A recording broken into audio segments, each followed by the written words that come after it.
Mama, we made it. Bang, bang, bang. What it do, dog? Ladies and motherfucking gentlemen, it's about time to get your two-step on. We got my brother from another mother, and she Asian. Woo! And he got so much persuasion. Woo! Infinite relation. Woo! My brother JD McElroy has blessed us with the podcast. JD, what up, motherfucking? What up? What's going on? Yo, everything, dog. Hey, I want to tell you first and foremost, it's an honor to have you on the podcast. I was very flattered and flabbergasted that you hit me and wanted to come on, and it's such a beautiful thing that especially for homies that you're very close to come on and really go through the story, because this culture is so special. When you think about dance, life, entertainment, music, arts, the creative pathways, all of these things are built upon functions, right? You dance well, you sing well, you're a good talent representative, whatever, what have you. But the real beauty comes in the form. And I really have been more and more lately been thinking of how, the concept of vulnerability is really going to set this world free. Yeah.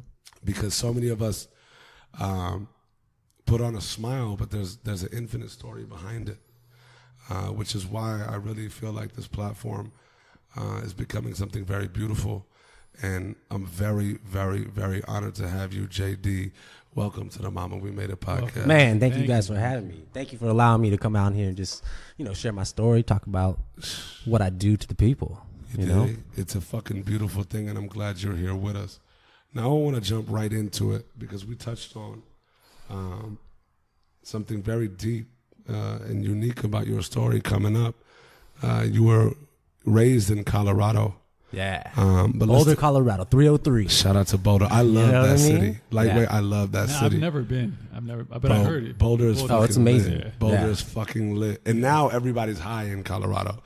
Even when I went in 09, dog, everybody was high. But now everybody's high in Colorado. You got to understand, from Colorado, what happened was in the 70s, all these cats from San Francisco came out to see you and were like, oh, this is the place I want to be. And so they all stayed. And so that's why Colorado, especially Boulder, has a lot of money. But at the same time, it's all these hippie kids. So there's a lot of weed. There's a lot of that open to life kind of world, especially that hippie vibe. People want to do yoga, eat healthy. It makes so much sense now. Because the Bay is the oracle, pun intended, of fucking that forward thinking progressive mentality, especially during that time. Let's talk about your upbringing, dog. What was that like for you? Where were you born? What? So I was born in Seoul, Korea, actually. I was born in Korea. And I was born in the early 80s.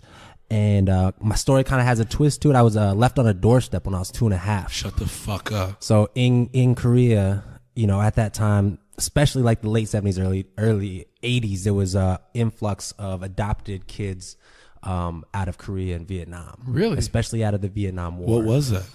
It was just the Vietnam War. There was, Korean culture and kids being married and having kids out of wedlock and all of that just kind of is against the culture and kind of what people believed in for that. And so if you were a product of that, then, more than likely you were going to be adopted, put in an orphanage. Wow. And so in the late 70s, for the first time, America did this thing where you didn't have to fly to Korea or Vietnam to pick a child. You could actually do it.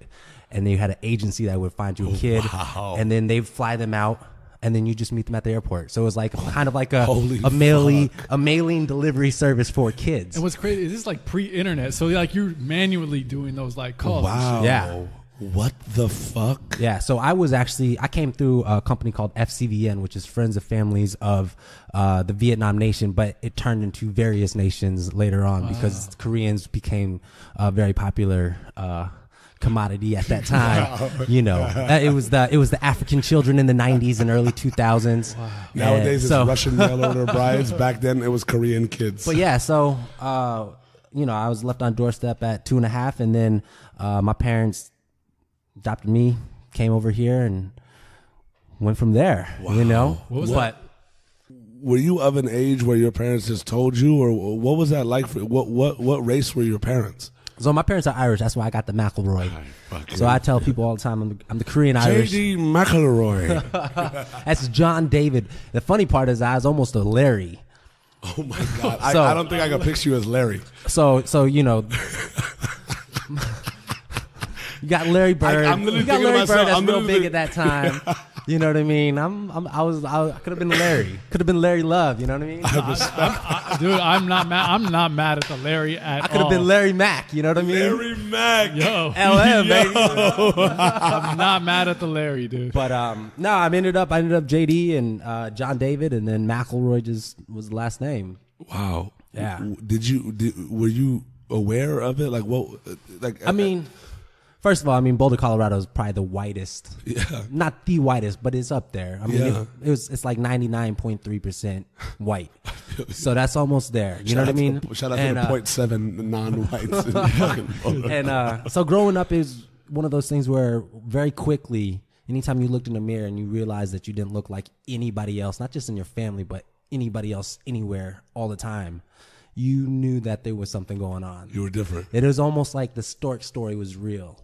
Wow. You know what I mean? It wasn't like what you heard as like a normal, that's your mom and dad. It was like, who are these people? Wow. That's so interesting from like an adoption perspective because there's a lot of adopted kids who actually don't find out till way later in life, and they never know because, maybe they look like their parents or they're the same race or things like you being adopted by Irish parents, there's a little different in you guys' look. Yeah, just a little bit. So that must have been a whole different like perspective for you in being an adopted kid. Yeah, I mean, more than anything, I think growing up on the playground and being around different people. Back home, my parents are amazing. You know what I mean? They're super loving. They wanted the best for me. Did you have brothers and sisters? I have brother and 2 sisters. So my mom and dad actually had my sister, and then my mom wasn't able to have kids anymore, and they wanted more kids. And so I came first, and I'm the youngest of the bunch. Wow. And then my sister came. She came actually when she was 13. Wow. She's half black, half Korean. Wow. And I was probably 4, maybe 5 when she came. That's beautiful. And then my brother came when I was 8. He was 9, and he was last. So the age, or the way that it goes chronologically is I'm the youngest. My brother, my sister, who my parents had, and then my adopted sister is the oldest. But in the order of who came first, it would have been my sister Molly came first, then I came, then my sister, then my brother. So we're kind of like, there's no like real like who's the youngest, who's the oldest, because the reality is I was the first one here. Wow. But I was also the baby. You know what I mean? So there's an interesting kind of like dynamic to that as far as like the, when people ask you like, oh, so you have an older brother? It's like, yeah, but he's kind of like my little brother right now, following me around. You know what I mean? And like with my older sister, it's like, oh, you have an older sister? I was like, yeah, but she has to sit and watch Sesame Street because that's how she's going to learn English. So I'd be sitting at home watching, Sesame Street because that's what you got to watch when you're a little kid. And then she's sitting there watching it and coming from Korea at, 12, 13 years old, having to learn a new language. She got to learn the ABCs all over again, like on Sesame Street, like she was my age. So it's like that halfway older brother, but still the youngest. Mm-hmm. But you know what I mean? It's like there's so much going on. And then at the same time, like not even to mention my side of the stuff is I have a sister who came first, and she's my parents' biological child that has to deal with these 3 new kids that are in the family that are, you know what I mean? So there's a lot of movements going on in this chess piece. How was that dynamic? I think the hardest time of that period was that there was no playbook for this. There was not a lot of adopted kids. There weren't a lot of books out there. There weren't a lot of, there was no YouTube. There was no information. You know what I mean? And so it was really the best anybody could do. Mm. And, nobody's family's perfect. Everybody goes through their shit. And, we just had a just different dynamic to it all, having to kind of figure out who got what, who was kind of put where, why. It just was a different dynamic. And, my parents did everything that they knew how, and not every time was it right, but whose parents, who does it right ever the first time. So I for think them, it's amazing by your parents. what they did and how they are and what they, were going for, like they did everything they could. I just think that there wasn't enough information at that time to really help like the psyche of us at that age of what we would all go through and how it would also affect us later on in life. Absolutely. What was growing up as a kid like John David in elementary school? Like how was that? What were your thoughts? Like, take us through like kind of the mindset, because like as you start getting a little older, you're able to start putting ideas together and start realizing things more. Yeah. You're going to school, you're starting to learn things, and then things are coming in your head. You're putting things together more. Your Asianness, your Koreanness is becoming more pronounced. Yeah. Right. So like, questions are arising. You're a part of the 0.7% of non-white in Boulder. Like how was that for you growing up? When you're part of the 0.7, you start to hang out with the 0.7. Oh, facts. I became, a lot of my closest friends just growing up at that time period, they were Black and Mexican. That's just what it was. I felt closest to them. They looked the closest to me. And at the end of the day, like, they were the ones that wanted to hang with me on the playground. So I got closer to that side of it. But, it's interesting because, like, you go to these after school programs and these, like, school things. My neighbor who I grew up with, same age, our birthdays are like 5 days apart. Wow. He's a little white, half Jewish kid, and that was my buddy just growing up before school.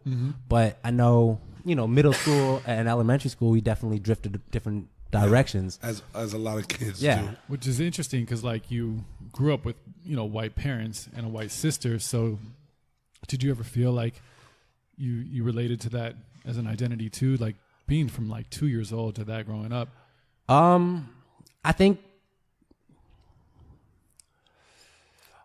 there probably was a time when I was really, really young that I kind of might have been like, oh, this is just all I know. So this is family. But then as the real world starts to kick in, you start to distance yourself from that because it becomes unknown. So I think there was a younger part of me that at a very younger age that was more innocent, that just kind of understood and was feeling compassion and love. And because of the surrounding that I was in and because of the way that I was bullied and was treated and wasn't able to kind of feel that they understood what I was going through, there became a disconnect. And so I feel like it started off really, really well. And then slowly for me mentally, it became harder and harder to connect with them because they less and less understood what I was going through. How old were you? Like what grade were you in when you started like feeling this? I definitely remember 3rd, 4th grade, definitely on the playgrounds, a lot of fights, a lot of times like it would be fights that everybody say I started. But it wasn't me, and everybody was like, JD's the one with the issue. JD's the one with the attitude. JD's the one with the problem. It's just because JD was different. But it was because JD was different. It's weird that society puts that definition on kids are ruthless. Kids are ruthless. They are. It's insane, like, when you think of the dichotomy of the fact that that children's minds are the most open, and like you look at a child's mind and it truly is a mind of a genius because it's clear, right? It's pure until all the information gets poured in, whether it's from society or experience or whatever. But at the same time, like, there's something about us when we're kids that it's just like, motherfuckers are ruthless, dog. Man. Like, you think about it now, and it's crazy to think how like the nature versus nurture scenario works, because some people, when you're put into that, like, whether it's they're doing or not, like, get changed forever as a child because of the ruthlessness of kids, bro. It's insane to me. Yo, and what made it worse, I had a lazy eye. Oh, and wow. So, my parents really, I'm glad they did this then, but I had a patch for like 8 months. Wow. So basically what the doctors do is they put a patch on your strong eye so your bad eye can become strengthened, right? So I had to wear a patch for like 8 months. I didn't know that's how it worked. After that, you have to wear glasses so both eyes become strong together, where it's not one is stronger than the other. Wow. So then I had to wear glasses for another year So I'm like the Asian kid, one with a patch, two didn't come back with glasses. It was like, man. You were a target for I was easy target. And I was a little chunky too. Husky medium. Husky medium. Before husky mediums. Husky medium with the eye patch, man. That's tough. So what was that like for you, getting in a lot of fights? Obviously, the school was calling moms and dads. Obviously, moms and dads were like... I mean, the thing about it was like my personality has always been, very high spirited, always Jovial. outgoing, good times, you know what I mean? Mm-hmm. And so I always got like the best reaction from teachers, always telling me, he's a pleasure to have in class. He's a clown. Everybody laughs at him. But it was always like the after school situations or like the recess situations that got me into a little bit of trouble. And so I think my parents at that time, all they really knew how to do, and I think especially kids in like the 80s when therapy became, ADD, ADHD, all these things. Diagnosing left and right. It became such a hot, like everybody was doing it, that it was just one of those things. It was easy to do. Like, my son's going through some things. He needs to go to therapy. He needs, put him on some Ritalin, some Adderall, some all that shit, and let him do what he needs to do. But the psyche outside of it wasn't like a normal everyday thing that I was just like not focused or whatever. It was just I was getting picked on. I was just you were bullied. getting picked on. You were acting out, and then they thought that they prescribed medicine for it. Yeah, and it wasn't cowbell. It was insane therapy. because like when I was a younger kid, I used to be rambunctious, but I was always a good student. And there was a time where the teachers and the principal brought me and my parents in and said, Anusha's an incredible student. He's very gifted, but like he's causing a lot of trouble for all the other kids because he's just bored in class. So you're either gonna have to move him up a grade or put him on Ritalin. And my parents, thank God for them, were like, no, that's your job to figure out. Yeah. He's staying with his friends. And if you think about putting him on any fucking medicine, I'm going to sue the fuck out of you. Right? And I thank God for that because it's like, who knows what would have happened then? You know what I'm saying? Like to have the foresight for that. Going into, so you're a young little rambunctious kid. You're good at school. You're getting picked on. And you're stuck in a system that's like very diagnosis happy. And then you start, going to see a therapist. What was that like for you at that age? What was it like for a kid to like go to therapy? What were you feeling like? Like how'd that feel for you? Because also deep down, and correct me if I'm wrong, did you feel like, what the fuck am I here for? This isn't. Yeah, I mean, at that time, therapy was considered crazy. If you told your friends that you were in therapy, you were like, there's something wrong with you. Yeah. It's still you know kind what I mean? There's still that stigma, but like sure. even back then, as a kid, it's like, oh, what's wrong with like him? You should be a kid, you should be happy. And so a lot of it, I think I definitely remember like the beginning days when I was in therapy. It was just like I would sit there and just sit there for an hour and be like, I don't know what you want me to say. Like, wow. You know what I mean? And for a long time, and then it became fun. Like, let's play a game, and then just sit there and play Uno for an hour and be like, thank you. Wow. You know what I mean? And it was that. I mean, granted, like fast forward in life, like I was in therapy up until like 27, 28. Wow. You know what I mean? And so I didn't really actually start doing therapy until like 22. Wow. But I was so in therapy. It was passing the time for that I was long? just, man, through high school, through all that stuff, I was just going through the motions. You know what I mean? And a lot of it was like, I knew in middle school is when I started running with the tough crowd, because I looked more like the tough crowd. And so I was like, let me join the tough crowd.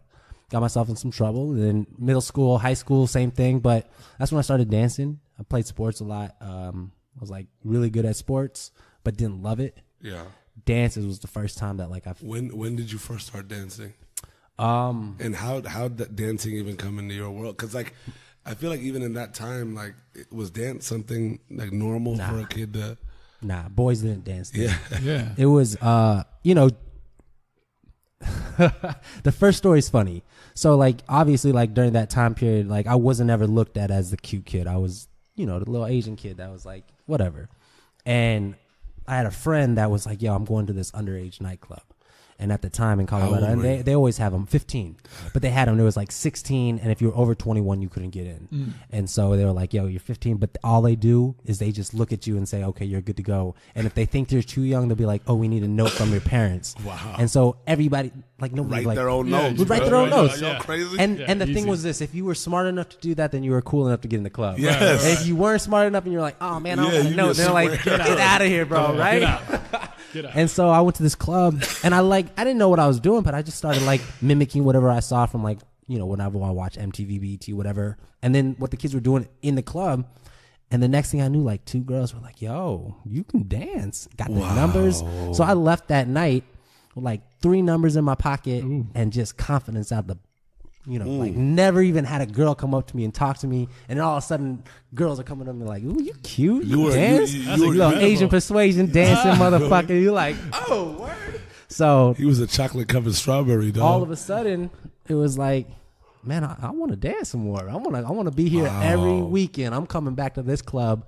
I'm getting numbers, and I'm gonna start doing this. So that was your outlet. That was the first time. I mean, really, that was the first time I ever had like real confidence from the opposite sex, where I was like, I could walk into a room and dance in front of you and have a pretty good chance that you're gonna smile back. Or Incredible. you know what I mean? And Because, bro, being able to dance is like, it's one of those things that, like, it's funny that boys don't dance, but it's one of those things where it's like, if you can dance, you're looked at like a unicorn, dog. Because dancing. well, not now, but back then, yeah. But even now, dog, what dudes have confidence to roll up into a club that aren't dancers, right? And like just like get it. Even if you 2-stepping, a lot of dudes are just like so in the fucking like, Yeah. let me move side to side. No, it's kind of like a secret weapon. Like, dude, you show up at any wedding, any event. Oh, yeah. And then you could just you're like, oh shit. For real. It's a huge confidence. Like to be able to dance in front of people, that takes confidence. Yeah. Oh, for sure. And like for you, it was like, damn, like I'm starting to get attention from the females. I'm at the age where the females are really starting to like catch my attention. Yeah, man. You know what I'm saying? It's crazy how much that can drive you, Bro. like, to do something. Just like female attention, or just like that sexual attention of just like At that age too, it gives you know what I mean? You a dog in heat at that age, baby. It's wild how much that motivates you and puts you on a different trajectory. When did you start really taking dance seriously? I mean, it was for fun. And the thing was like, the same dude that took me to that club, he was taking dance class and stuff like that. And he was like, "Yo, this girl, she's coming in from San Francisco. She's like kind of like a doper choreographer. She's gonna teach these classes, like an intermediate one and an advanced one." And he was like, "Yo, come take this intermediate one with me." And I remember her name was Lorianne Heint, and she was out of the Bay, right? Yeah. I went and took the class. I hated it. Was like the worst student there. Everybody else picked up. I couldn't pick up choreography. Everybody else picked it up so fast, and I was like in the back, like, Well, it's also I don't know what I'm doing, intermediate, right? Like, yeah. And so I was like, dude, I'm never taking like hip hop dance. I'm never taking dance class again.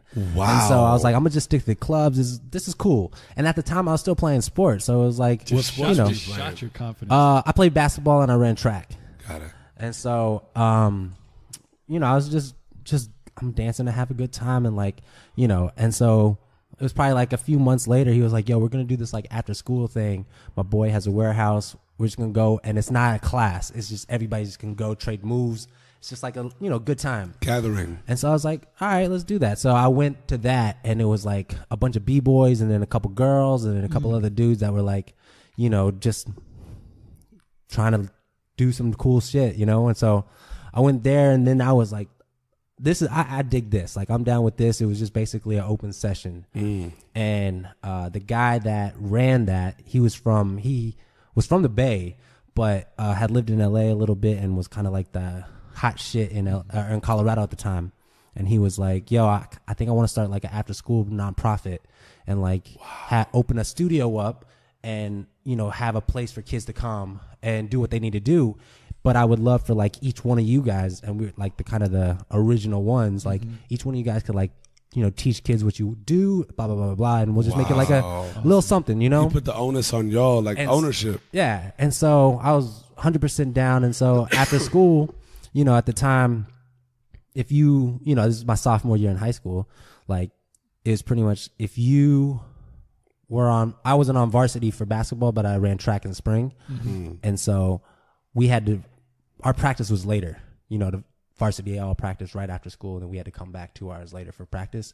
So I would go there and teach these classes, these workshops, and then come back to practice. You know what I mean? But that summer, he was like, yo, I'm sending, you know, my top student kids. I think you guys should go to LA and just like take class, just see what it's about. Not even like, not even for anything, but I mean, you know, do some cool shit. And so the 4 of us, you know, it was 2 girls and me and this other guy, the same guy that brought me to the classes and brought me to the studio. We all came out to LA. And I remember I took my first class, and how old were you when you came out to LA? I was just about to turn 16, so I was 15 still. And these teachers were like, yo, you're dope. I'd never seen an Asian have style, have swag, but dance like you, but you're dope. And so what was your dance of like choice at this time? Because you had, like you said, you had breakers, maybe you like people pop lock, and like, what was your style at the time?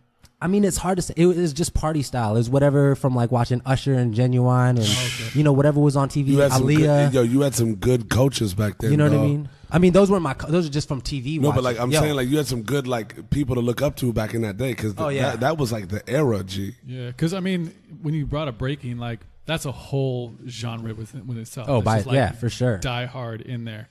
Yeah, no, I didn't like doing the whole getting on the ground and spinning around on my back and stuff like that. I like standing up straight. Actually, really, I just like grinding on girls. Respect. So it was everything that was up there. If you were on the ground, you couldn't dance with the girl. You know what I mean? Like if I could show off. What am I gonna be doing with a head spin? Do some cool slides and shit like that. Like, you know, girls will dance upon you. You feel the butt against you, and you're like, "Hey, that's what." You know what I mean? You spinning on the ground, no girls are putting their butt on you. Hey. You know what I'm saying? Whatever influences you, my man, like it's all good. I feel you. I respect it. Yeah. The husky medium Casanova in the building, though. You know what I'm saying? With the other people, the 2 girls and your friend, were they kind of the same thing, or did they? Well, so the other dancers, they kind of grew up in like the jazz, ballet, tap. They were like at like the big studios at the time. It was like Dance West was like the Boulder studio to go to. That wasn't ballet. They did like jazz funk, whatever. And so those girls, they came from that studio, and then Jason, he was at that same studio. And then myself was just kind of the freestyle random kid. It's kind of interesting. It's like similar with music. You know, some kids, like you grow up with piano lessons or violin lessons, or you're like classically trained in the marching band or orchestra or whatever. And then you have like the play by ear type of people. You know, for you, just getting your influence from there, where you have more formally trained people. Did you see that was that a challenge for you? What, did you feel like you had anything to prove, or was it just you had your own thing going on and that kind of almost just shaped you and made you different? Was it like more of an asset? I think at first it might have been like, definitely at first for me, it was like, I feel like a little inferior just because they all had a little bit of like a leg up on me. But I felt like my leg up on them was that I had like just style. It wasn't like free. You know what I mean? Like I just, it was one of those things. If you were to throw me in a circle, everybody would just watch me dance. And it wasn't like, oh, he has the greatest legs, or he has a great turnout, or he has like good technique. It was just, yo, this dude's fucking funky as shit. Like I like watching him dance. And I think that was my leg up. But it took me a little while to understand that, because there was always this like, I would come into class and everybody else pick up choreography faster than me, or they'd be a little bit cleaner with their lines, or they'd all have like, you know, a little bit more background technique than I did. And so I always felt like, oh man, I need that. But I didn't realize that what I had was the golden. You know what I mean? And so I had to it took me a little bit of time to focus. And I think that first trip to LA really kind of gave me that confidence and understood that, like, you know, it wasn't necessarily that I was the best kid in class, but I had something special that people wanted to see more of. Yeah, like, and they knew that you know, it was like one of those things, like you see a unpolished diamond and you know it's great. They just need a little bit more polish to it. Yeah. That was kind of like me. I think a lot of the choreographers and the kids that would teach in the classes at that time, they were like, oh, this kid's dope, but he's not there yet, but I see where it is. And they would always, you know, that was the big thing when I came back. Did you get a lot more support for that kind of freestyle flow of dancing in LA than you did in Colorado? Oh, yeah. I mean, for sure, at that time period, especially, like, it was all about, like, individuality. They wanted to see every dancer that was on that professional level was superstars in their own right.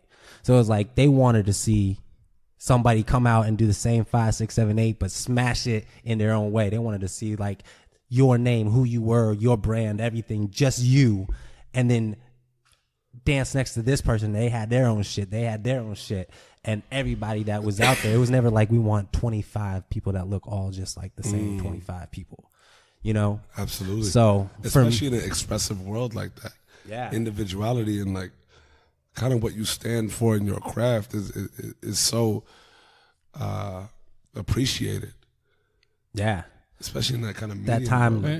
And sometimes when you're so trained or so by the book, it inhibits your creativity. Yeah, you're in a box. Because it's like when you just have no rules and it's just pure raw like expression, this is me, as imperfect as it may be, and at least gives you the ability to like be free and creative. Where if you're thinking about being super on point, or the moves that you've learned. That move that should have been tighter. If you're thinking about that, because you know like what perfection is, and you know it kind of inhibits you to like be free and inventive and creative. So there's that balance. I mean, I've seen it a lot in music where like I've seen classically trained piano players who can play just flawless like Beethoven across the board, but they can't write a song. Yeah. Like for the at all. And then you have people that haven't taken a day of, you know, music theory who are just like brilliant songwriters and players. Like it can work both ways, but I imagine it's got to be the same with it's definitely the same with dance. That world is any art, anything that comes from that place, that is the unknown. You know, everything on that level is the same. Yeah, that's the thing. It's art. It's truly art. Yeah. Well, what was the kind of thing that separated you, or what was the thing that got you over the inferiority complex? Like, regardless of how long or how brief it was, because it seems like one of the common threads in the scenario being that, and the crazy shit is like you started dancing late. Yeah, I was a late bloomer. Late, but like your flow like got you there real quick. Like you were very unique. But what was it that got you through? Because I feel like so many kids these days, right? And I want to speak to that element, like with them in mind, is that so many kids these days, being that we have so much access now, have all the information in front of them, right? But so much of what's in front of us is like, it's surface level. So if you're comparing yourself to the best that you see that somebody's putting out, because they're not going to be like, hey, look at me, I'm putting out a mediocre video, or hey, look at me, my lifestyle's mediocre, right? What was that for you that got you over the inferiority? Was it just as simple as like you were just being shown love for your freestyle ability, so your inability to pick up moves as quick during that beginning period of time just faded? Or was it like you kind of had to fight with that within you? Because I feel like that moment in and of itself is a pivotal one, especially if you're going to become a beginner to an intermediate. Yeah, right? yeah. Because if you feel like, this just isn't for me, and there's nothing reinforcing that it could be, right, you're going to let it go. I think, okay, so for two parts of that. The first part was, for the first time in my life, I started to feel like JD McElroy. You know what I mean? So my whole life, I was trying to find who I was, whether it was through like friends, family, being Asian in an all-white community, not understanding like the essence of who I was. And for the first time with dance actually gave me a place to say, this is who I am. You know what I mean? This is JD This is McElroy. me. This is who I am. John You know what David I mean? Husky Media And so for the McElroy. first time in my life, I had that feeling of like I'm connected to something. I am JD. So that gave me another confidence. That gave me another boost, and that gave me this place to say, this is what I want to work on. This is how I want to get better. Holy fuck. Because now I know who I am. Yeah. And so that was a pivotal moment in my life, because for the first time I started building confidence about myself. I started to connect with something other than people. I started finding like myself in a bedroom just dancing because it felt right. Do you know what I mean? Felt good. So it's one thing to tell people like, these are like the steps you need to take. Or this was my defining moment. But a lot of that moment was me finding myself. You know what I mean? And so the other part is I also grew up in a time period where the only outlet there was television. So for me, and television, especially like MTV and all that, was robust at this time. But it was really music television. Yeah. With But even all that accompanied it. Even more than that, it was just one dynamic of it. So I only got to see one side of everything. Whatever was on TV, that was the only side I got. I didn't get the behind the scenes. I didn't get what it meant to the 10 years that these people put in behind it. All I got was what I saw on TV at that moment. And you aspired towards that. You saw something that you wanted to work hard to. But now, with all the information out now, it's easy to see a lot of things that are just there. If I had, for example, 25 artists that I could watch back then, I have 25,000 artists I could watch now. For real. You know what I mean? So it's like, for those 25 artists, you knew that those were the cream of the crop. That was the best of the best. Yeah. And for me, I knew that for me to get to that place, I had to be in that top 25. But now it's different. So it's like always what I tell kids, it's like, imagine if it was just you by yourself.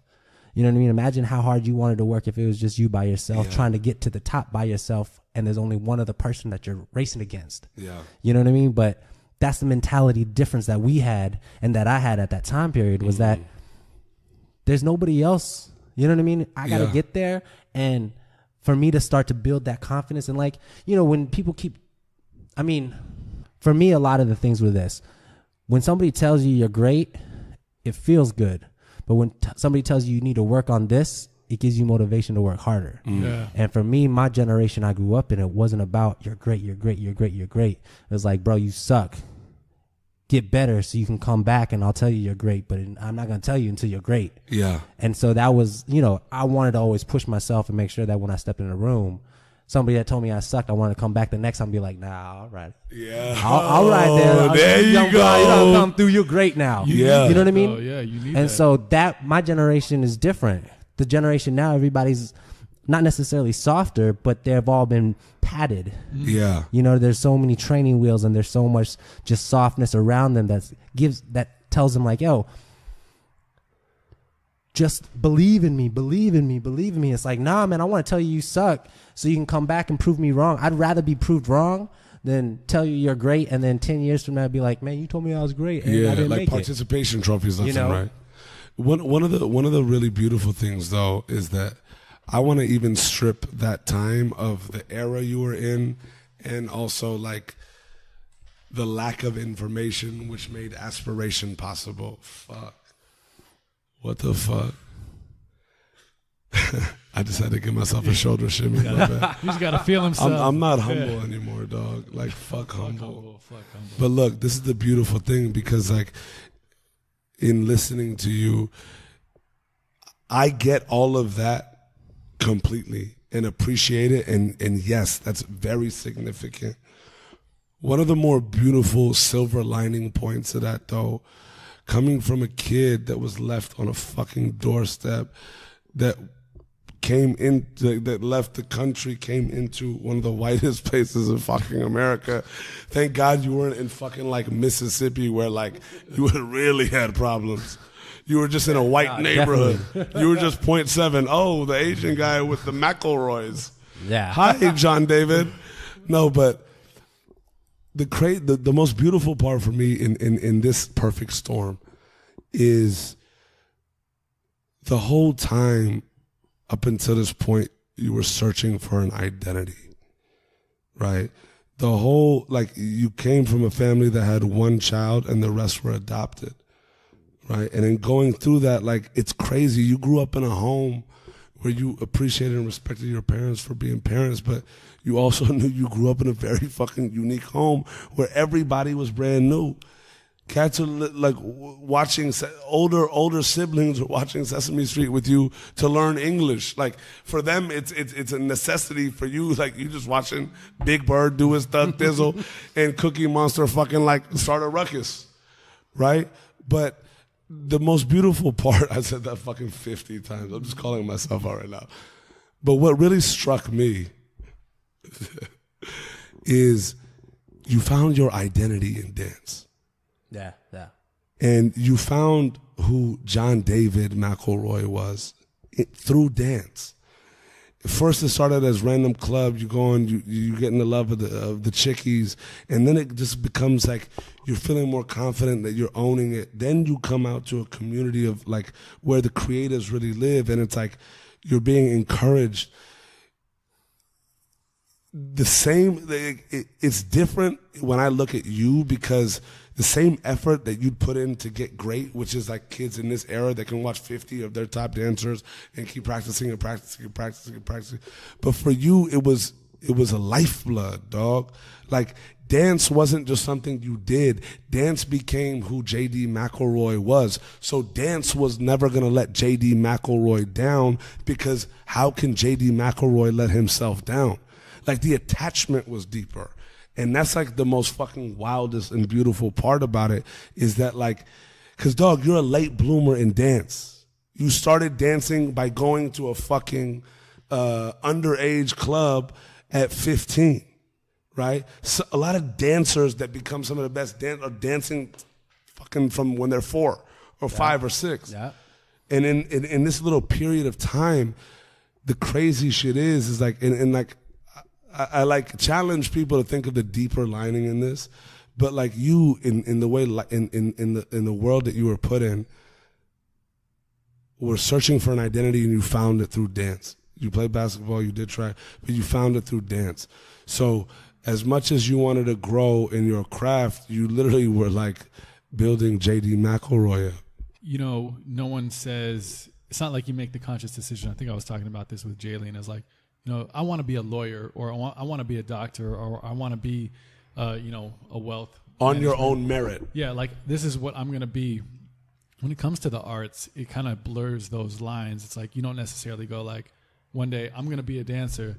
It's just you find something that you just become a dancer. Yeah. It's just it's not like a choice at that moment. Same with music. It's like very few people make the choice of like waking up one day and saying, I'm going to be, you know, this musician.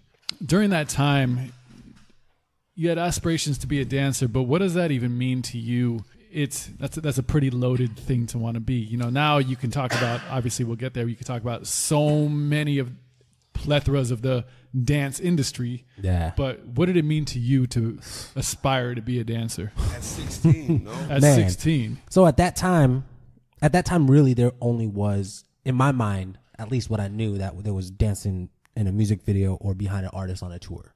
That's all that. And that pretty much was it at that time, too. Yeah, because we're not in the information age. So for me, the hardest thing was, well, part of this identity crisis was I also thought I was black. Because of all the people I grew up with, the way I grew up with like, it was all blacks and Mexicans. Yeah. And everything that I like loved, everything about me was hip hop culture. It was all about that world. Mm-hmm. And it was the only people that I related to, I talked to, and it was like, you know, I thought that I was from Brooklyn, New York, or the Bronx. I swear on everything. That's like, you know what I mean? I love it. And so that's fucking beautiful. Coming from the Irish Boulder, Colorado. Yeah. Like. Straight up. Korea, the fucking Colorado, in an Irish family. You know what I'm saying? But he's straight from New York. It's interesting. You know what I'm saying, son? But think about it, like dance is his identity, you know? Yeah. So. Yeah. And so, I mean, at that time period, there were no Asians on TV. I mean, really, there still aren't. But at that time, for sure, there were no Asians, one, background dancing, two, on TV at all. And so when people, you know, when I was in LA and people were like, yo, you need to come out here, I was like, I don't even know what I could do out here. And they're like, the way that you'll better your craft, the way you'll get better is by being around the best. And LA had the best. And so when I was finishing up high school, I graduated at 17. And it wasn't because I was smart. It was just age, birthday wise, whatever. I moved out to LA. I'd won a dance competition. So let me back up just a year real quick. Back it up. Then so I was dancing. The studio that we were at turned into an actual real studio. They was doing competitions. The nonprofit. The nonprofit, yeah. Okay. So they called Motion Underground, and we started getting like some recognition on the West Coast and like the Bay Area. And people were like, "Yo, these kids are dope." And so we would go to like these competitions of all these like ballerinas and jazz dancers and shit like that, and come through with hip hop pieces and just wreck them. Y'all were stepping Motherfuckers up. would be like, "Go!" damn that shit. You know what I mean? And we come through and smash that shit and win these competitions that kids are like growing up and like primed to be, you know, they're gonna be the next person at LADF, and we came through and smashed that shit. And so I did like a solo for one of these competitions, and they were like, yo, we are going to give you like the top solo act, blah, blah, blah, blah. We'll give you a flight out to Los Angeles and you can audition to be with this agency. Wow. And so like this was what, 16, 17? This was going into this is my senior year in high school. Got it. And so when I graduated high school, right away, I came out to LA in July and, you know, did the audition, didn't make it, you know, it was cool, whatever, but stayed out here. Hold on. What the fuck does it's cool, whatever mean? Like, I just didn't make the audition. Take us through that. Like, what was that like? Like, did you go there like, fuck, this is my shot? No. Or was it free will? It was, so the audition, first of all, it wasn't for hip hop dancers. It was for jazz.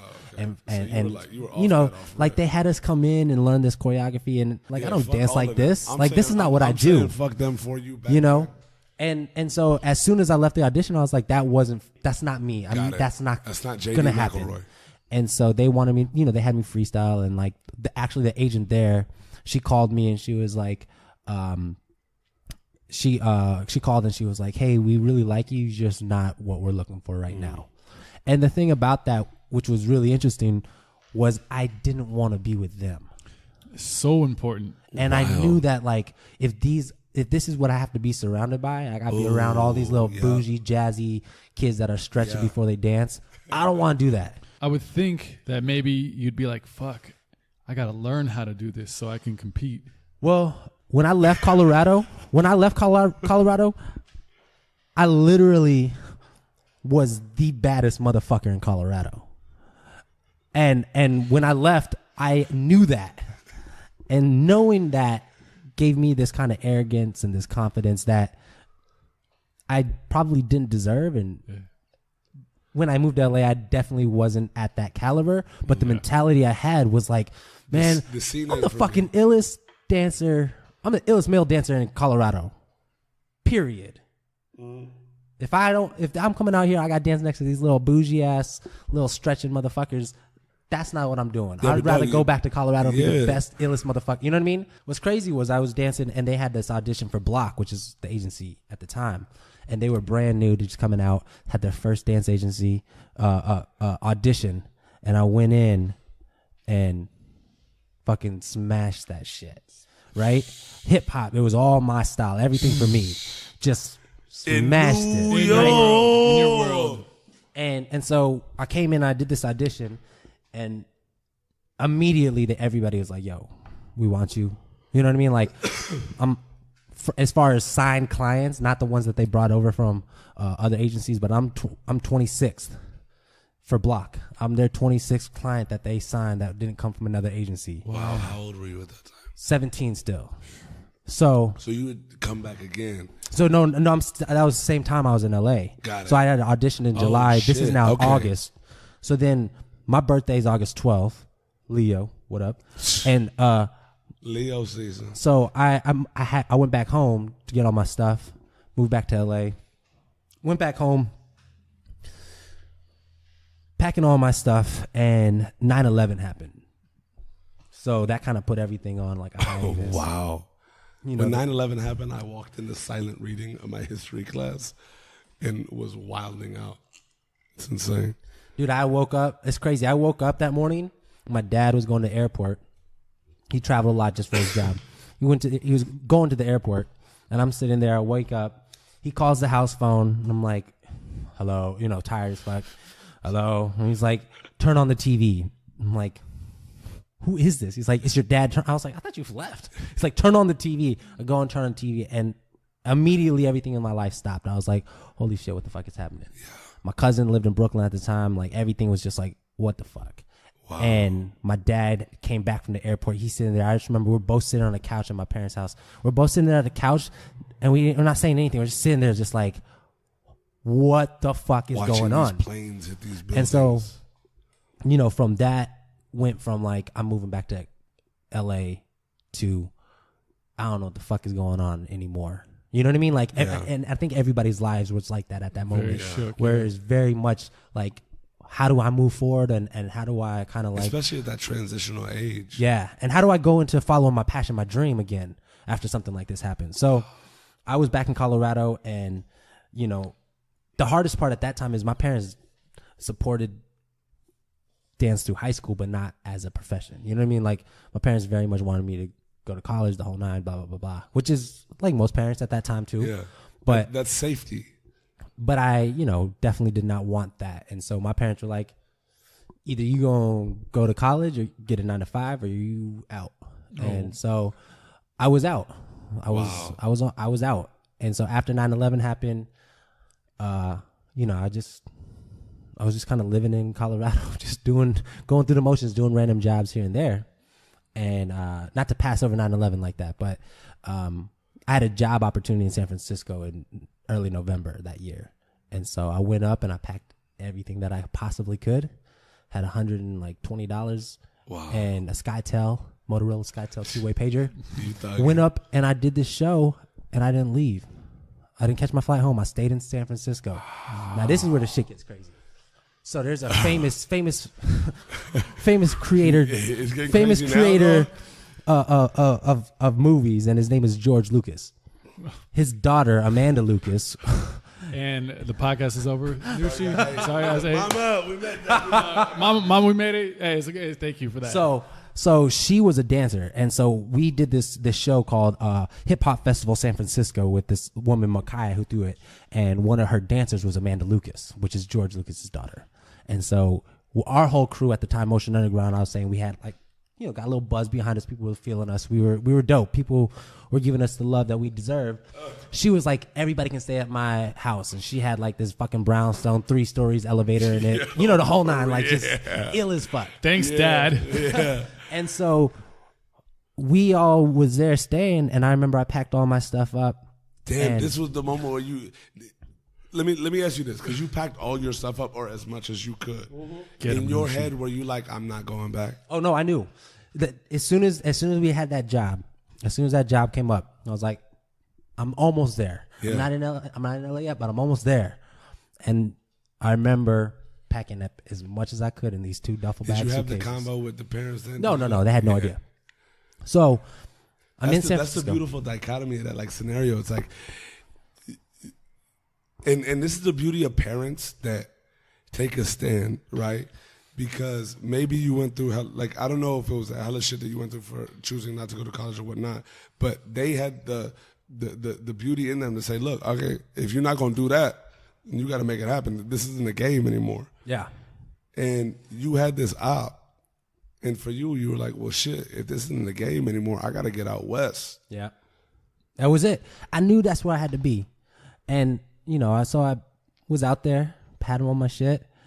All my boys, everybody, they finished the show. They left. I stayed at Amanda's house for like 2 weeks. Wow. You know, I was at like maybe $100 now. Did you have a convo with her about it, or was it just yeah. Oh, I told her, I was like, yo, can I crash here for a little bit, figure out my life? She was like, yeah, of course. That's so tight.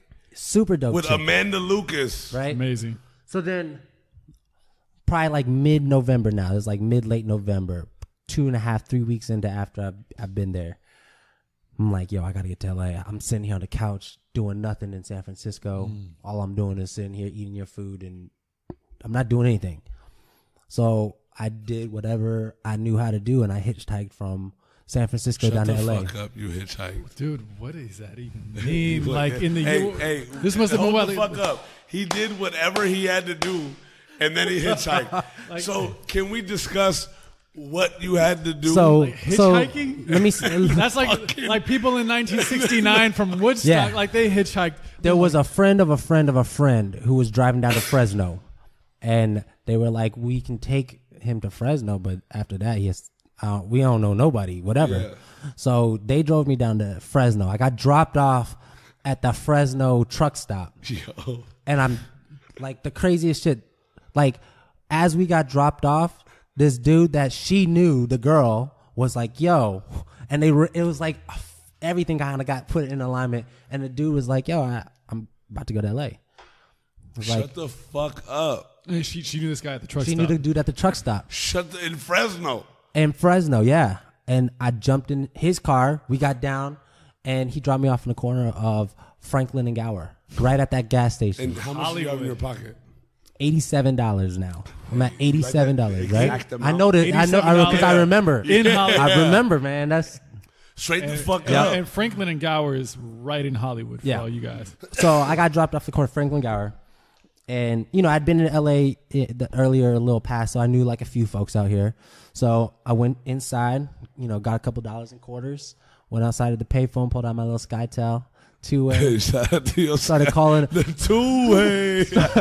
Started calling. He had $87 in his pocket, but he had a Motorola SkyTel in the bit, just like flip, flip. Yo, but the thing was different. The thing is different though, because back then you paid a year, so you would pay like $70, and that took care of the year. So you're good. So that was already. I was already good. solid.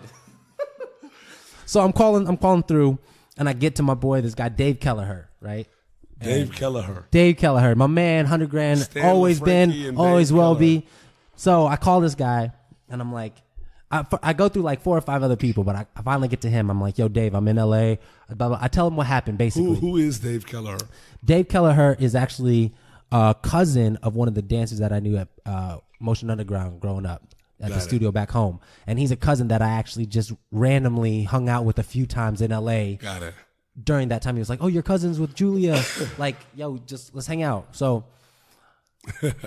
I call him. He's like, yo, are you the dumbest kid I've ever met, or are you the dumbest kid? I was like, what does that mean? He's like, I'm coming to pick you. You know where you are? He's like, do you know where you are? I'm coming to pick you up. So he comes through, picks me up. How old is Dave Kelleher? He just graduated college, so he's probably 21, Okay. maybe 22-ish. He was like the young, smart kid, graduated from FSU. Actually, he was probably like 22, 23. So he comes, picks me up. I stay at his place for 2 months. Oh, wow. Right? During that time period. Okay. You know what's crazy and why I bring this shit up is because we hear all these stories, right? Like, came to the U.S. with 100 in my pocket and then did this, did that, and made it. I want to take it like a little more intimate to you and Dave Kelleher. Her FSU back in LA, Florida boy. What was the conversation like for those 2 months? Because it's like, you have a college grad, then you have a dude that was bold enough to fucking like be in LA and like randomly, when I think about it, like romanticizing, you think about it, it's like, damn, like you got a kid that literally is just starting his adult life, right? And then you got a youngster that's doing the same, but he's 4 years younger, and he came to LA and just called you on a fucking payphone. But at the same time, it's like, okay, 2 months, and you stayed with Dave. What were those convos like, and how was that situated? Because I feel like in history, moments like these are way passed over. Like, okay, got to Dave's crib, stayed there for 2 months, then went here. Like, what the fuck? Because that 2 months, something could have changed. Oh, yeah. That 2 months is like so fucking pivotal. And that 2 months, $87 doesn't last. That 2 months. So that's where I was going next, though. That's where I was about to go next. Get it there, baby. So that's like 10 cents a day. Get it there, baby boy. So he worked at E, the network station right over there. Shit, so he owned. He worked at E at the network station on Wilshire. Yeah. And the first day that I lived with him, right, I was like, already mentality was like, yo, I got an agent. My agent, I booked block. They want me moved out here. They want me moving and grooving. They want me doing stuff. Talk to me, dog. Right? I'm so Dave in my Kelleher, mind, dog, we talking. In my mind, I'm like, I'm already gonna make it because I got an agent. Call my agent living out here. Hey, JD, yeah, we need your headshots. We need blah blah blah. We need blah blah blah blah blah blah blah blah blah. It's probably gonna cost you about $400 or $500 to get ready to get going. We'll probably start sending you out in a few months. I'm like, no, I need this today. I got no money. I got no place to live. I'm on a couch. I need this today. It was do or die. So Dave was like, yo, come with me to work. There's a bunch of restaurants around the spot. Just come. I'll take you to work. Just walk around, see if you get a job or something. You know what I mean? I come with him to work. I walk across the street. There's a restaurant called Briaz. And at the time, it was like a fast food restaurant for like the workers. So it was like paninis and soup. It was like more on the healthier side of things, right? And so I walk in there and I was like, I just moved to LA. I need a job. I don't have a resume. I'm just literally walking in saying, can I get a job? Wow. And the manager the lady manager, she was like, we need like as many work. We just opened up. We're looking for workers the whole nine. No way. Right? So you came in with $1 and a dream. So she was like, but the thing is like, I need you here all day. Like, I can't give you a part-time. I need you here all day. We're not doing part-time for kids. And I was like, fuck it, whatever. Like, let's do it. So Dave, and Dave is a hustler as well. He was coming into work at like 5:30 a.m. just to get a one-up on everybody at the office and leaving at like 6 p.m. And so I would go to work with him and literally walk across the street, work at the restaurant 6 a.m. because everybody was getting to work early in the morning anyway. They need somebody making the paninis on the press and the grill and shit like that. So I worked there from that time to that time. And the whole time, because I was living rent-free, really, and eating for free because I got free food from the spot. And every time and the thing about the restaurant was dope was at the end of the night, anything that was left over, they would give away to like the homeless. Like it was always like, it was never they would sell it again the next day. Right. So whatever was not sold, I would just fucking take and bring home sandwiches. So Dave was like, "Oh, you got sandwiches?" I was like, "Yeah, I got sandwiches." Yeah. I came through. You know what I mean? Yeah. So I worked there for 2 months straight. I didn't take dance class. I didn't do anything. I worked there for 2 months with this dude taking me to work, living on his couch, the whole nine, and saving money on the side. The craziest part is at that time, you had to have credit to get a phone. If you wanted a cell phone and you wanted to get a plan, you had to have credit. And it was a big deal. And I didn't have a cell phone at the time. And probably a month and a half, this is probably like a week or two before I quit my job, this guy from Sprint came in. And the dude is like, "Yo, the first time," this is like Sprint's come up. They were like, "For the first time, we're doing no credit check, $150. Shout out to Sprint. Yeah, shout out, $150 cash. You know, we'll give you the phone. You just pay $150. You know, however you want to pay for it. $150 for the phone, right?"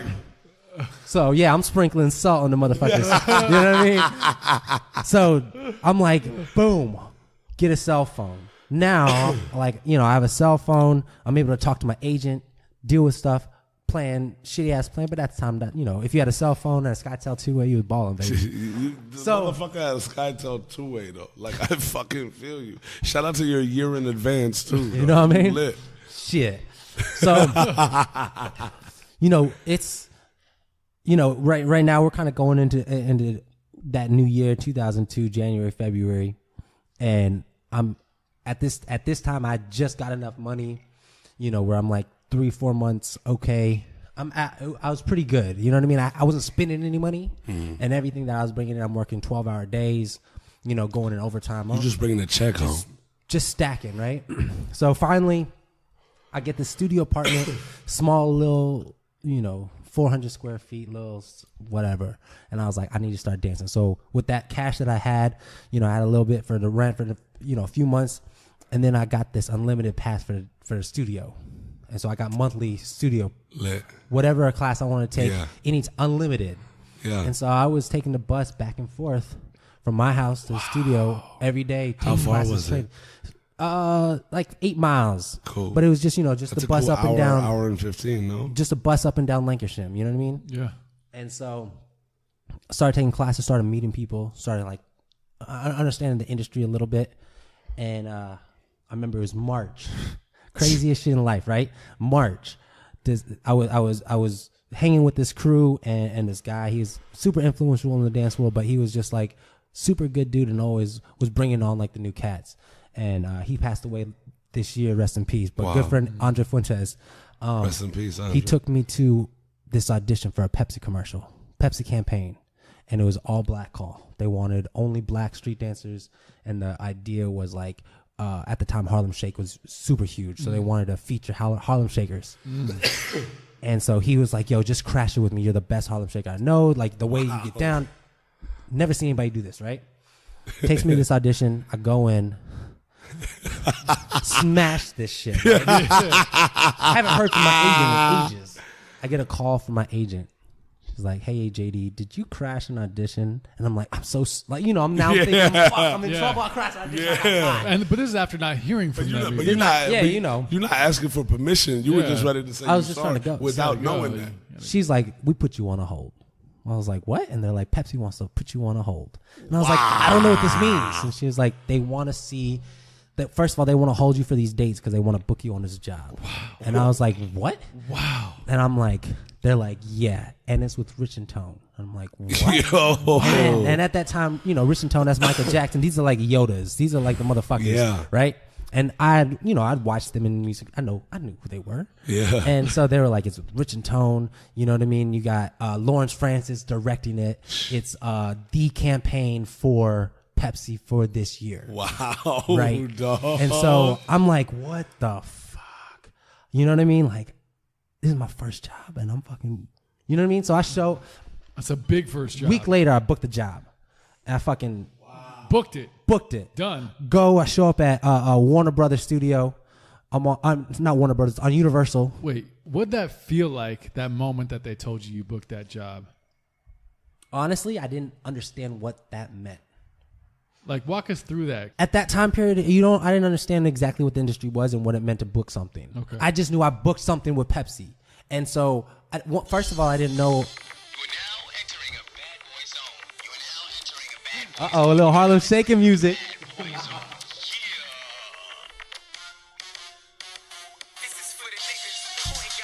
Uh-oh. You had to put it out there. The moment you said Harlem shaking, I was like, get this money. That was it, man. Bad Boy had that shit unlocked.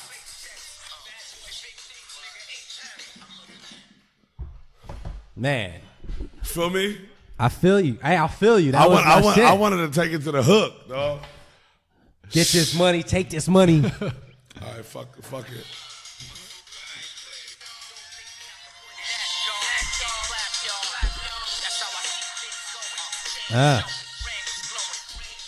And now we back. Fuck it. But what was the, so they tell you booked this, like, for you, what was that like? For me, it was just booking the first job. Not understanding the magnitude of what a national campaign commercial was for Pepsi.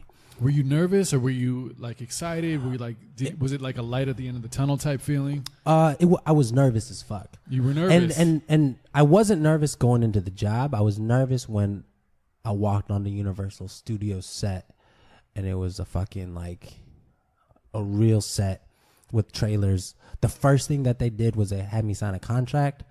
And then they put me in my own trailer, like a movie star. And I had no idea what that meant or what that was. It's just, they gave me, so I'm not sitting in a room in a trailer by myself. Like, what the fuck do I do now? Do I sit here and just hang out, or, you know what I mean? Like, I'm like, I don't want to be alone because I don't know what the fuck I'm doing. Like, somebody, and I remember this PA comes up, knocks on my door, and he's like, hey, can I get you anything? And I'm like, I don't know. Like, what do you mean? And he's like, I don't know. What do you want? Do you need anything? Are you hungry? Like, do you need anything? And I was like, yeah. Can I get a bagel and cream cheese? And he's like, yeah, I'll bring it right away. And I'm like, I just got a bagel and cream cheese. Like, I couldn't believe it. I was like, I just got a bagel. That's crazy. Right? And so we get on set, we start rehearsal, and this isn't even a shoot day, this is just a rehearsal day. We get on set, and everybody's like, yo, so we're going to be dancing to a song, we're not going to play it right now, we're going to just dance to Pass the Cavassier. So that was, I mean, at that time, that was like the motherfucker. And so I jump on set, we're dancing to Pass the Cavassier, and everybody's like, oh man, you shake, you're like a fucking, are you from New York? And in my head, I'm like, yeah. Brooklyn. In my head, I was like, actually, I'm from Brooklyn, actually. Yeah, to be as a matter of fact, I fucking am. I was like, man, in my head, I was like, yeah, I'm from New York. And they're like, man, we never seen like an Asian shake that. Like at least never like be able to move like you. And so I remember like, you know, one of the other guys, Fly, which for me at that time, he was in You Make Me Wanna music video with Usher, and I was always like, man, I want to be like these four dance. I want to be these four guys. You know what I mean? Make me wanna. So I'm sitting here, talking with this guy. He's doing a commercial with me, and I'm sitting here chopping it up with him, And he's like, yo, where you from, man? You just ask me questions. I'm like, I'm from Colorado. It's my first job. I'm super excited to be here. Like, just, you know, yeah. Like, dog, this is what you do. This is what you do. We got the white background here. This is what you do. A new relationship. Yeah. Hey.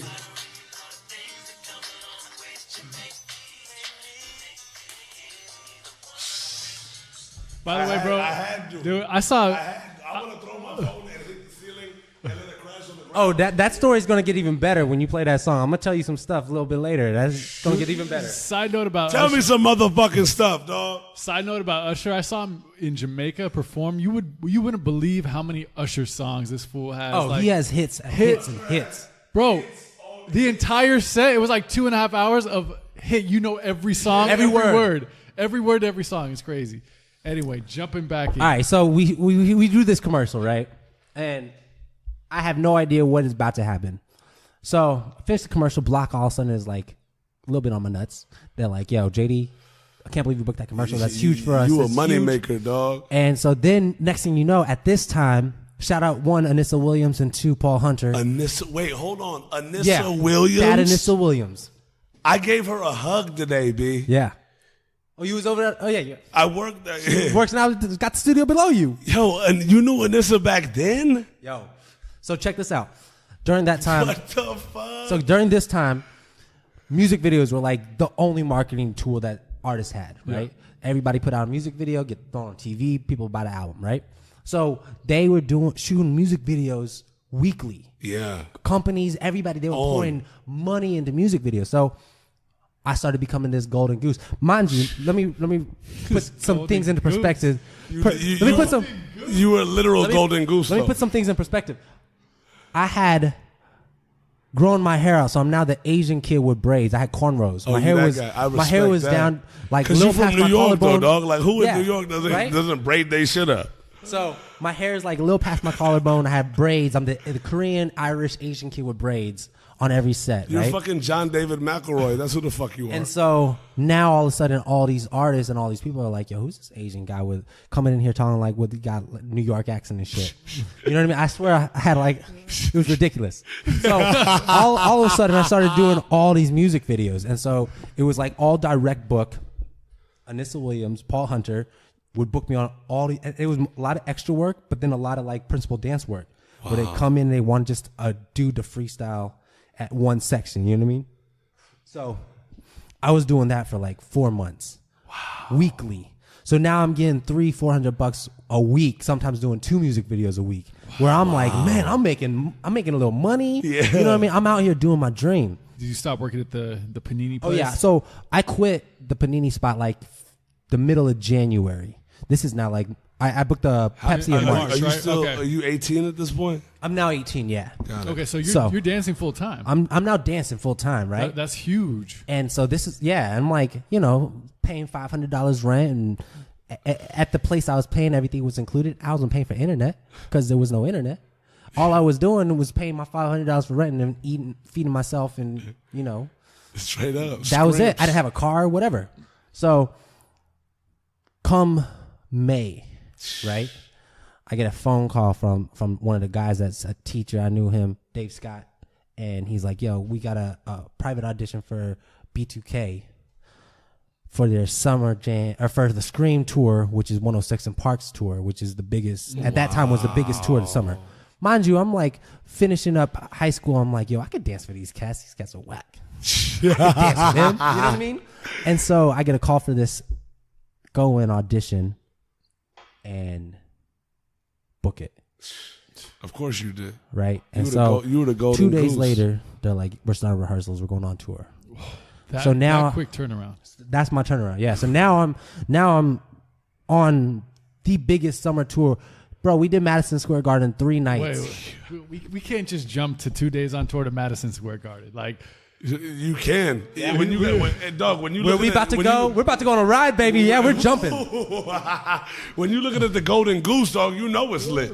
Yo, so I booked this tour, right? And I'm dealing with a lot of shit at this time, like just figuring out the industry. I'm young, man. I'm kid, I'm new booty everywhere. And actually everybody, all the dancers on this tour, these are all our first tours.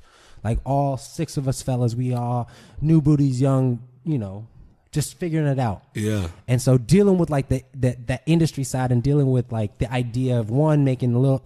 First of all, we got fucked up the ass on what we were getting paid on this tour. This was the lowest paid tour because Chris Stokes, fuck you, motherfucker, is the shadiest, worst dude ever in this business. Demon. And so, you know, we got that first quick introduction to the industry on that real quick. Yeah. But at the same time, the life lessons I learned on that tour were unbelievable. And I will not go into some of the crazy stories because it's ridiculous. But the thing is that's nuts is at that time period in life, this 2002, there was the only way you saw an artist was to show up or you saw them in a magazine. Right. So when we would show up at our hotel, there would be 500-600 kids, grown ass women at the hotel waiting and willing, just whatever. I'm 18 years old. First time seeing anything outside of Colorado and a few trips that I did with my family growing up. Now exposed to the Beatles, some of the dumbest shit you'd ever see in life. And not even on a rock star Beatles type shit, but this is like little dumb kid girl shit because the Beatles, that's grown woman shit. This is like dumb kids that are 18, 19 that are sneaking out of their parents' house and just graduated high school coming to see their favorite artists. You know what I mean? Mm-hmm. So we're running through the United States. This is a 4-month tour. We're running through the United States. You know, I think we did 97 shows, something like that. A little under 100. Insane. Wild. That's so many shows. In 4 months. 4 months, that's so many shows. Right? We're running through this fucking shit. Man, all I remember, we got to Madison Square Garden, and this is my first time in New York. We pull up Madison Square Garden. You came home. And I'm sitting there, I'm coming home, baby. I'm coming home. You know what I mean? Brooklyn. So I would pull up to Madison Square, and I'm standing outside, and it says, you know, Scream Tour 2, B2K, IMX, and Bow Wow. And I'm looking up, and I just break down. I start crying. Really? And I'm like, out of everything that I've been through in my life, and I'm 18 years old right now, and I'm standing under the spot to be. I'm at the motherfucking Madison Square Garden. You're at the Mecca. I'm not at some fucking like show place at a House of Blues. No diss to House of Blues, but I'm at motherfucking Madison Square Garden. 3 shows sold out, the whole 9. You know what I mean? Like everything that I've ever wanted and everything that I believed that I could do, I'm here right now. And I graduated high school almost less than a year ago. Wow. You know what I mean? So I'm standing there. I'm just tears. I'm like, I don't understand why I'm emotional right now, but I just remember sitting there. I'm like, this is Madison Square Garden, man. I'm at the Garden. I'm here. You know what I mean? And that was my mama. I made it. Hey! You know what I mean? Mind you, I haven't talked to my parents since I've been kicked out. I was going to ask you that. Like, where were your parents at all that? So I hadn't talked to them this whole time period. So they have no clue you're even on tour?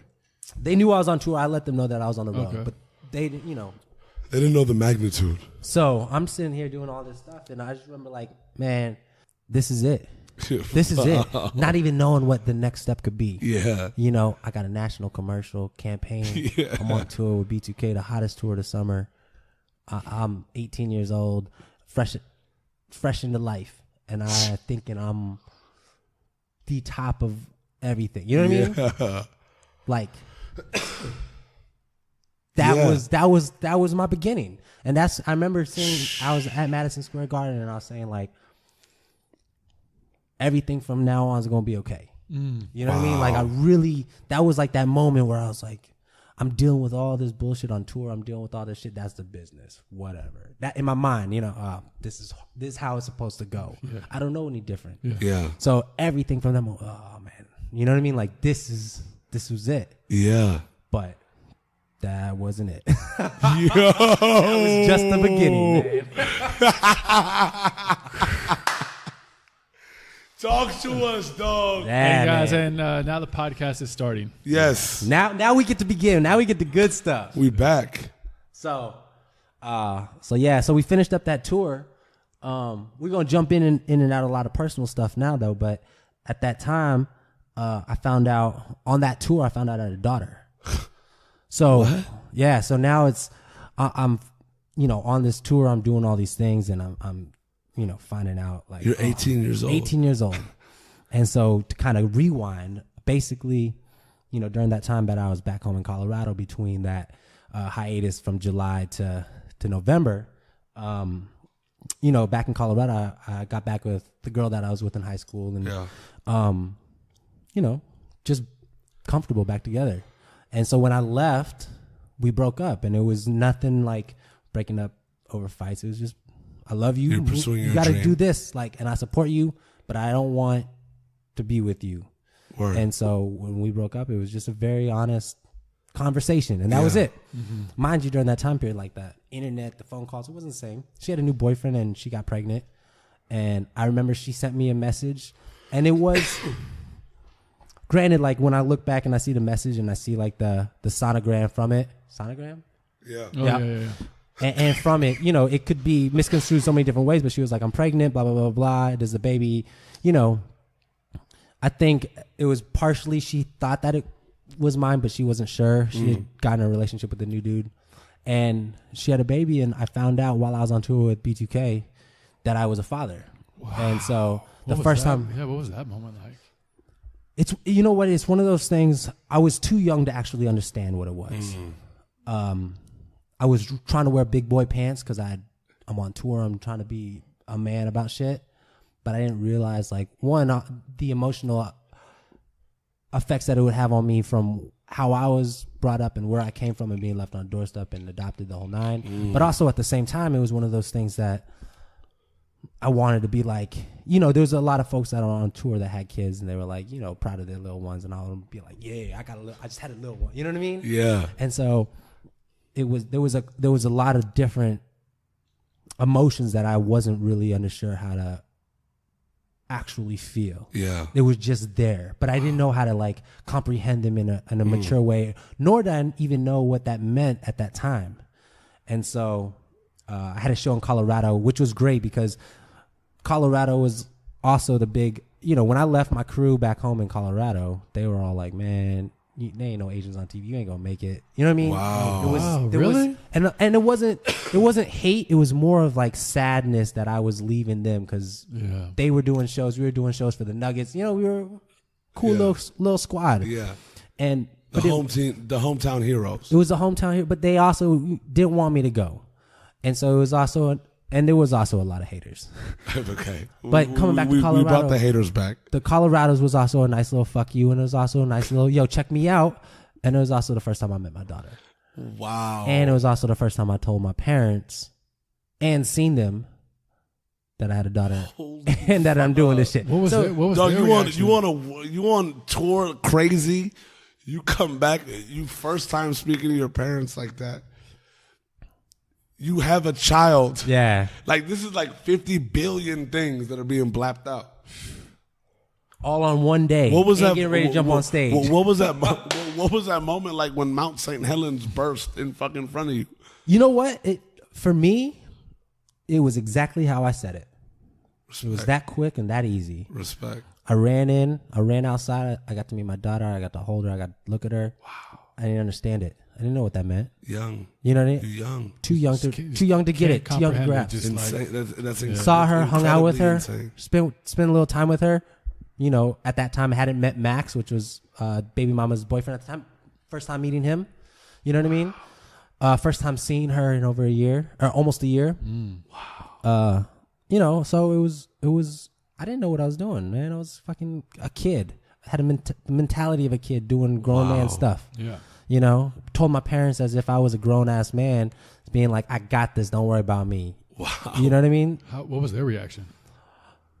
Their reaction was, honestly,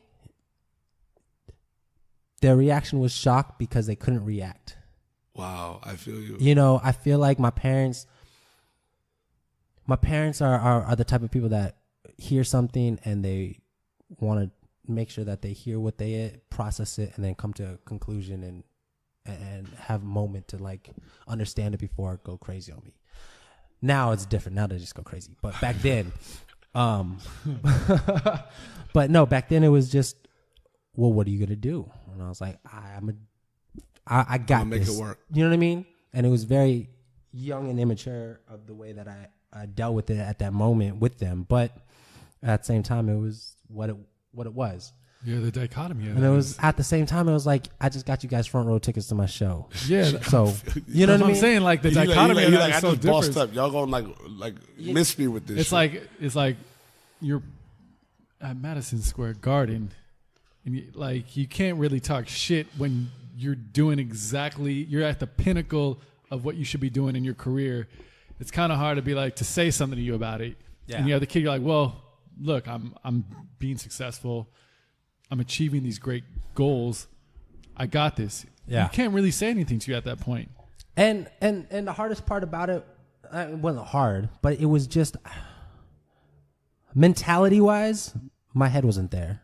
My head was on the shows. My head was having fun. My head was in the lifestyle I was in, and it wasn't in the responsibility, and it wasn't in my parents, and it wasn't in, actually being who I should have been. But at the same time, I was being where I was at that time. And I was with a bunch of kids that were big superstars, and I was faking the funk, being a superstar. I wasn't getting paid as a superstar. I wasn't a superstar. There was no superstar about me. But because of the people I was with and because of the tour life and everything like that, like, that mentality got thrown at me very quickly. Yeah. And I lived up to those expectations, not from somebody else, but my own. Saying I'm on tour, I'm blah blah blah blah blah, which was all bullshit for now, but at the time it was a real feeling. It was a real idea in my head that I'm here and I made it. And your girl was supportive? No. At the time, No, she wasn't.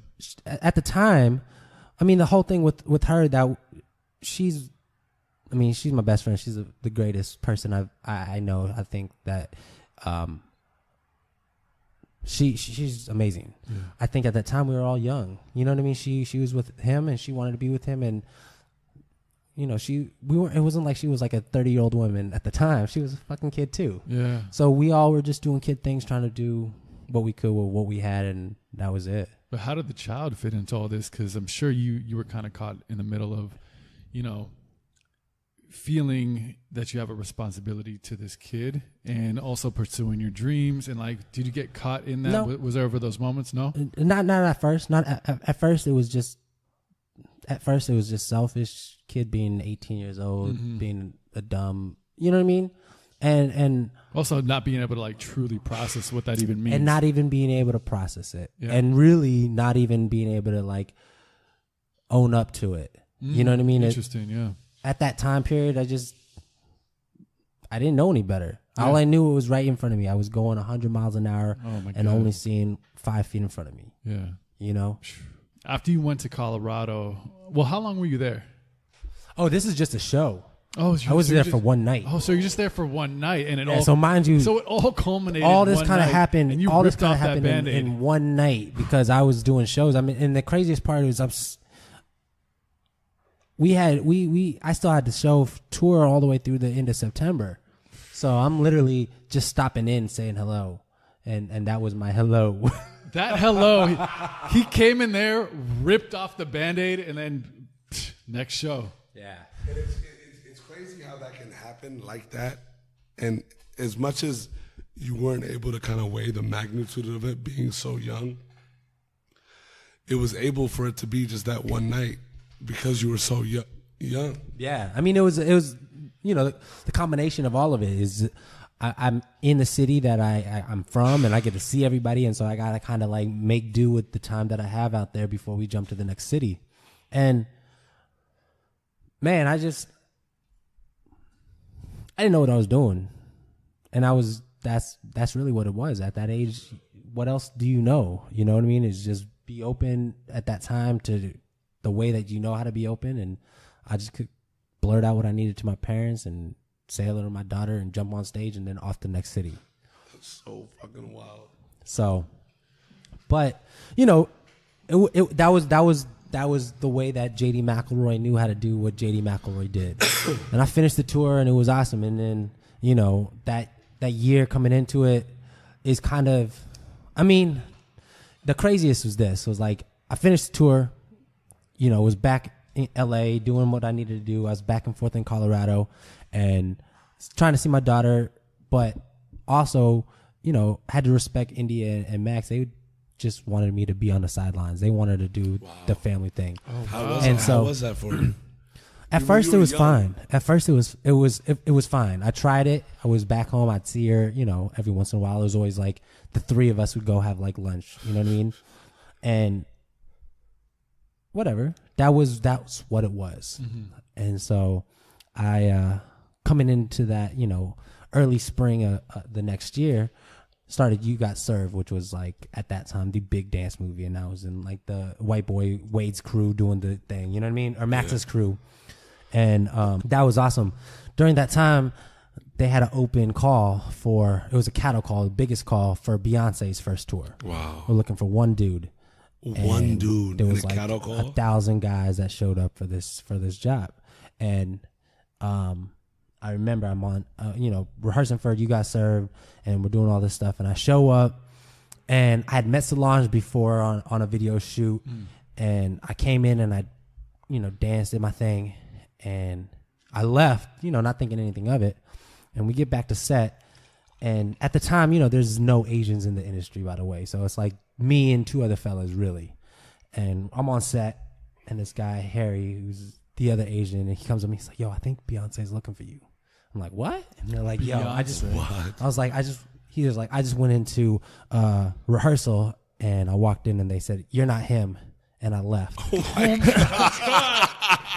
and you're the only other Asian guy I could think of. Wow. And so I was like, oh shit, well, word. Let me see what's up. So I walk in the rehearsal and I turn around and Beyonce runs to me. She's like, it's him. No. No fucking way. Right. So this is her first live show as a solo artist, and everything for her first tour and stuff like that. What was that like? Look at it, dude. I got goosebumps. I got goosebumps, dude. Oh, I got goosebumps. Goosebumps flaring right now. Yeah. The little hair on his hands is standing all the way up.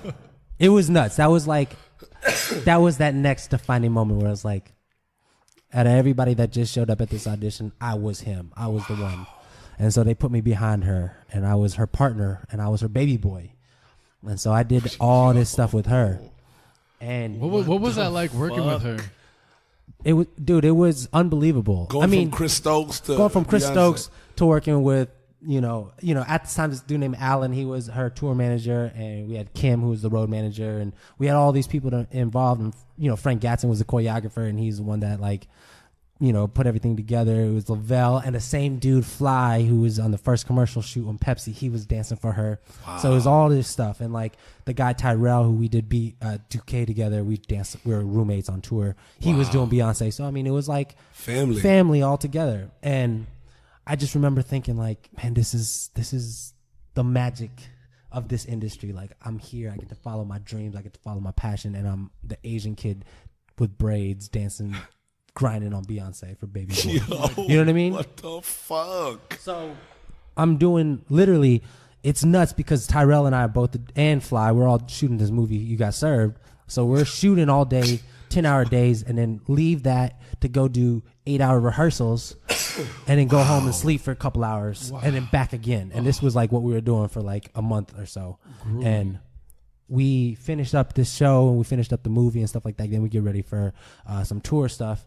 And I'm depressed. Wow. I'm dark. Why? Super dark. And I couldn't figure it out till much later. But I remember at that time, I was trying to go back home and see my daughter. And I wasn't able to spend time with her or see her. And I started to understand later on in life. But for that time period, I realized that my happiness wasn't coming from the work. It was coming from a lack of family. I wasn't really talking to my parents still. You know what I mean? I was alone in LA. I had friends, but I didn't have family. Living the dream, but like that wasn't the dream. It wasn't the dream. Right? So I go on the road with B, and we finish all this stuff up, and I'm back and forth to Colorado.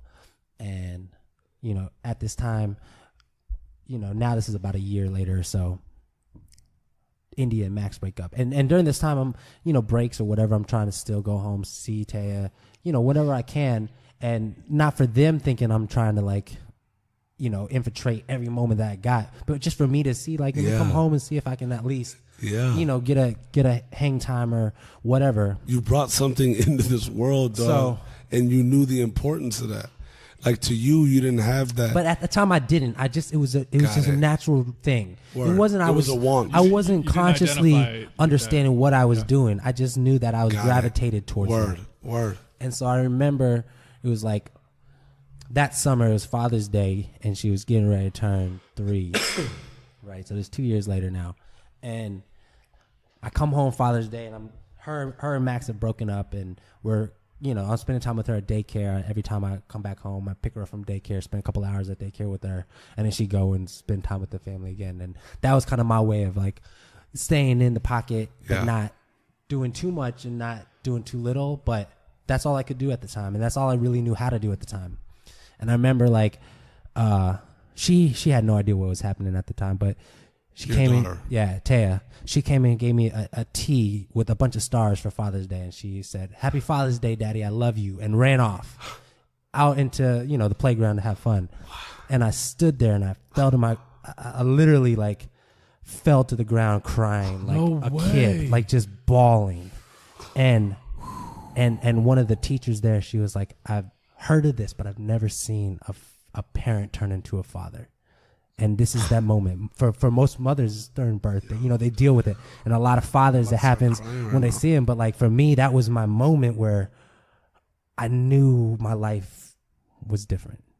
All the tours, all the other shit that I did, that I dealt with, that I went through, that moment at Madison Square Garden, that moment booking Beyonce, you know what I mean? All these times that I thought those were my moments of life. That was it. You know what I mean? Looking up and having that feel, that moment was the moment that changed my life. You know what I mean? And so I got to go back to LA, you know, have a conversation. Can we take a moment? Yeah, man, it's crazy. You know, it's wild. Like, you explained that, and I just, like, saw it happen in front of me, dog, and it, like, hit me. That's fucking so beautiful, man. Like, fuck. It's crazy that I just felt, the only way I can explain is I felt what it was like for you to fall. Yeah. You feel me? Yeah. That shit was, yo. And it for me. Hold on, I need to come here, dog.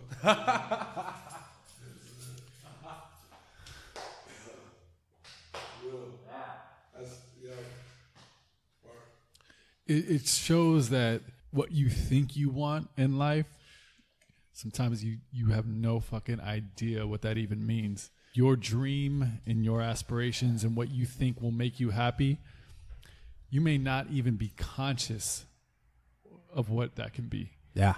And it just puts you on your ass. I mean, you couldn't be in a more successful place career-wise.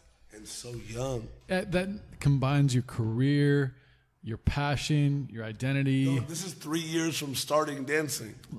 Everything culminated. I'm 20 years old right now. 20 years old. 5 years. You're at the top touring the world with Beyonce, and you're not happy inside. And then the one thing that brings that to you is your daughter coming to you. Like, that simple moment. It's... Yeah. And for me, you know, I think a lot of it, you know, when I really, really talk about it, when I think about it, you know, it's one of those things that it was all a lot of buildup that I didn't necessarily understand what was happening until it happened. Yeah. You know, the moments of me going back home and spending time with her, or even the fact that we broke up and we're still friends, and the fact that that she was pushing me to come out and pursue my dreams and my passion and who I was, and knowing that and giving me giving me that opportunity and not holding me back. You know what I mean? And then also to come home and, you know, to spend those little times and those little moments from daycare on those so many different days, realizing that those moments were the ones that built up the idea that she could say, "I love you, Daddy," and hand me this Father's Day present. Yeah. And her not even realizing, you know, on both ends, that's a subconscious thing that I got to put in there by being there as I was, not every day and not every moment, but the little time that I did, and but in your mind you were there on autopilot. Yeah, but for her as well, because that's, at that age, at that very. And you couldn't FaceTime back then. No face. Yeah, there was it's none not of like that I'm stuff. seeing like as much as Daddy wants to see me, he can see me on the road. Yeah, like you have to physically fucking be there. Yeah. And for a traveling dancer, like that's not gonna happen if you have a career. Yeah. So I mean, it basically was the beginning of the beginning. You know what I mean? I got to start doing stuff, and so that happened, and it was back and forth a lot. And so getting ready to turn 21, I got a phone call. So in high school, I was asked to write down like my goals and, top 10 goals of life and stuff like that, what I wanted to do. And already I had pretty much knocked off everything. I did Madison Square Garden, 100,000 with Beyonce, wow. Kings and Queens, traveled the world. You know what I mean? Like I had already 20 years old smashing it, right? One of the ones that I wanted to knock off was Dance for Usher. And so at this time, Usher came out with Yeah, the biggest fucking song of these songs, huge. And Confessions, which album was the fucking album. Yeah, defining. And so, from working with Fly, from working with, a lot of the other people that I've been able to work with, Fly and Todd are the creators of Usher pretty much. I mean, Todd and what they did and how they trained him, they were his guru.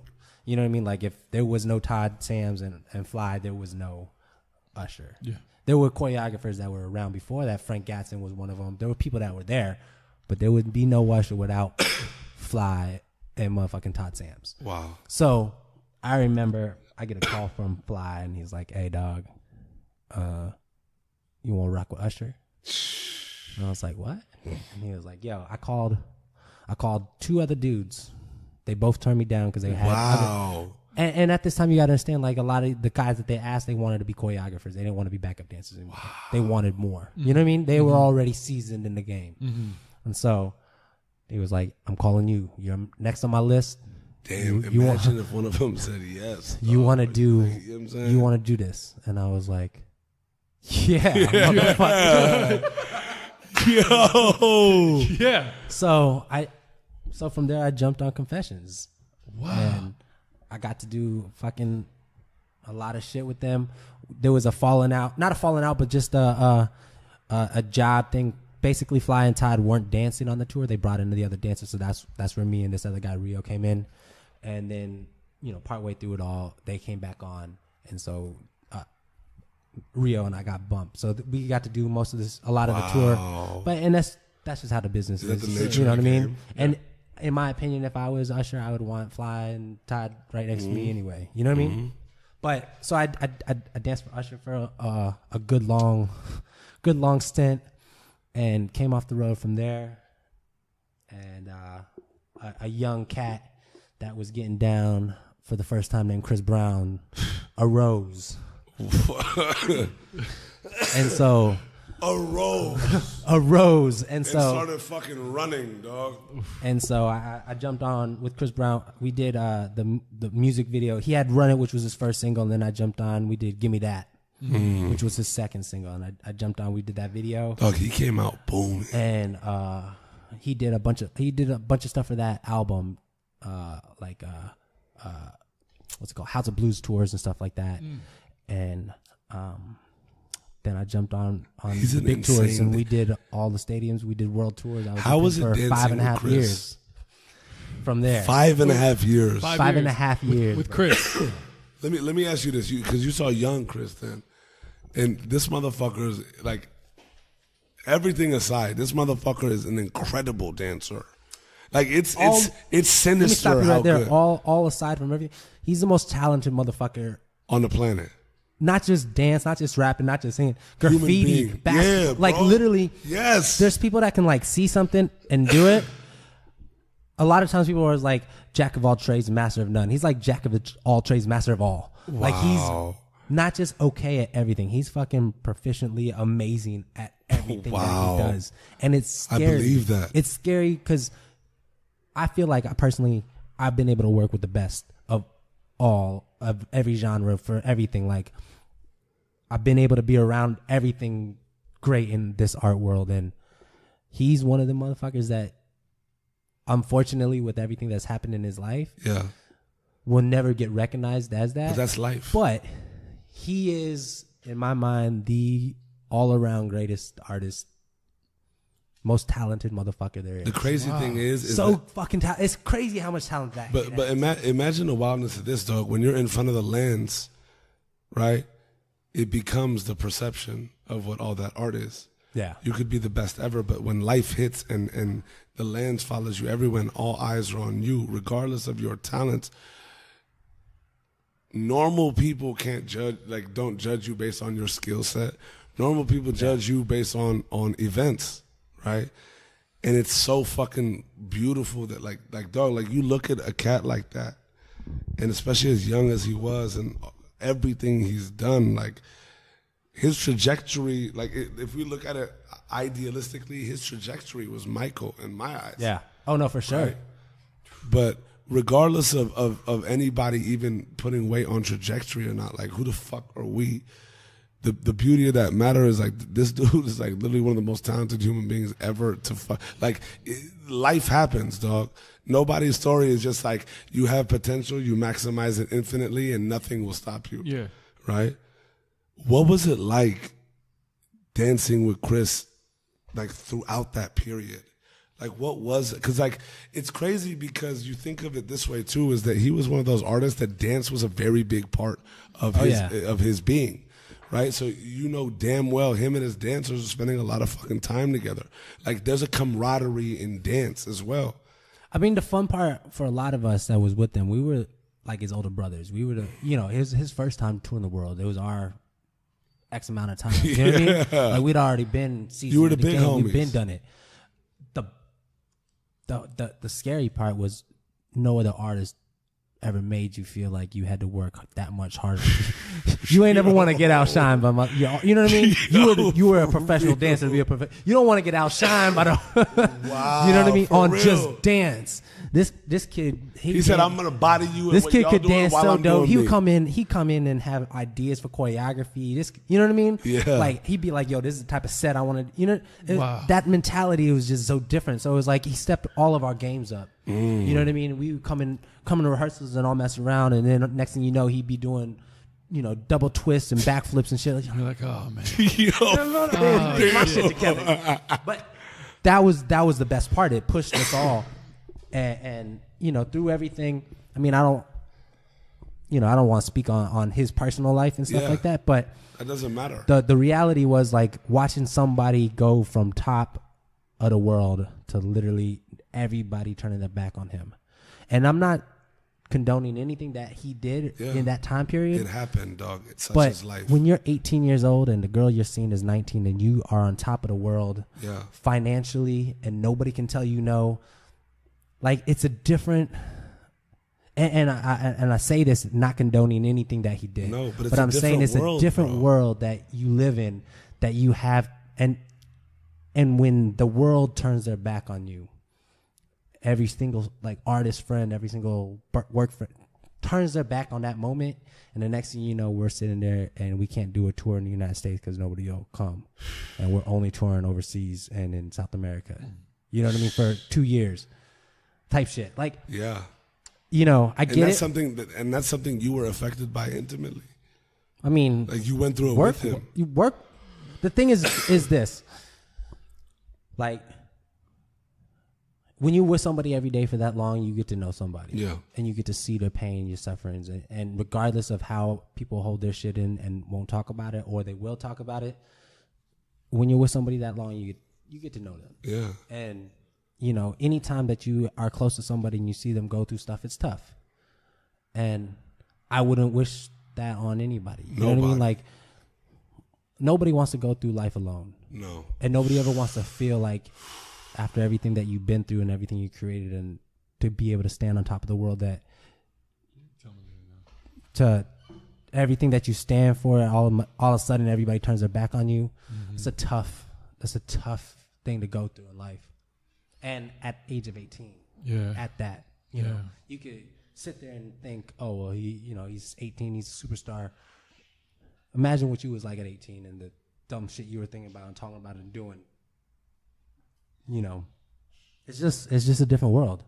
And I think everybody in the industry that has had a taste of it or has been around it, they know that it's not the same. Yeah. You know?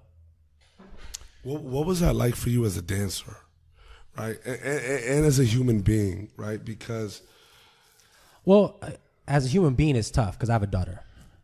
As a dancer, it's tough because dancers, we're still the bottom of the barrel. We're still just dancers. So it's not like we're getting treated as superstars and we're dealing with the same shit. So we're all looking for our next job. We're still all looking for our next way to get through the day, through the week, through the month. You know what I mean?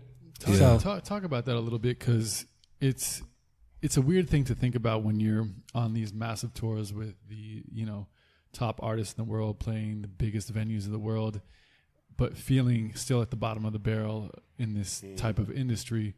What's that kind of, do you have to like check yourself at times? Or for sure. Yeah. What's that you gotta like? Check yourself it's one thing to check yourself while on the road because you're on the road. It's hard.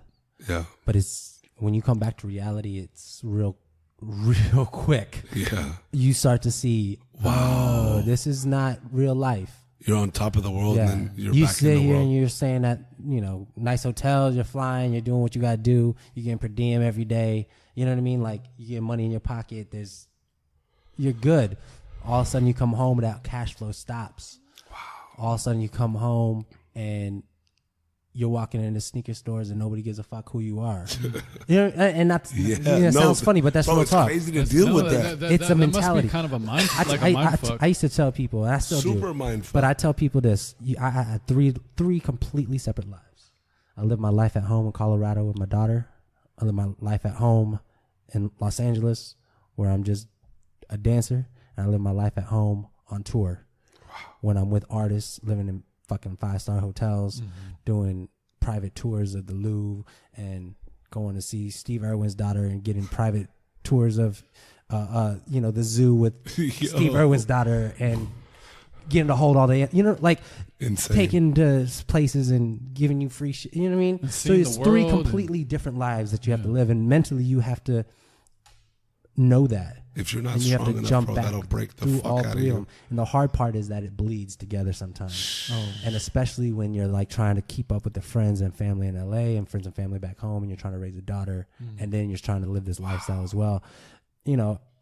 There's a lot of mistakes that are made, and there's a lot of things that you do that may not necessarily be to par with everybody's lifestyle where each pocket of them live in. You know what I mean? Some people might be back home and be like, JD, why you wilding out all the time? You know what I mean? It's like, I'm on tour. Why, on tour, why you sitting at home and not coming out of the club? I'm FaceTiming my daughter.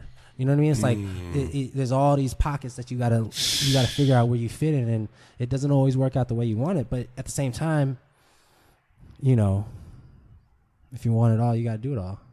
Absolutely. How do you keep yourself through all that, and how competitive dance is? We were talking about this before the show that, just to compete, you have to be great because there's so many great people. So like the starting point is like, you have to be great. Yeah. I think the beautiful part for that time period, now it's a little different. Now it's a lot of different. But at that time period, it's almost like a secret society. Once you were in, you were in. It's like relationship built. Once you were in and you were like one of them motherfuckers, you were one of them motherfuckers. Wow. So you never felt like you had to like really kind of still outperform or I only had to outperform my peers. Okay. I didn't have to outperform the up and comies. Okay. And that's just my mentality. Yeah. Not everybody's, but my mentality was for the motherfuckers that I looked up to and that I considered my friends and my peers that I worked with. I wanted to do better than them. I was never worried about an up and coming little kid.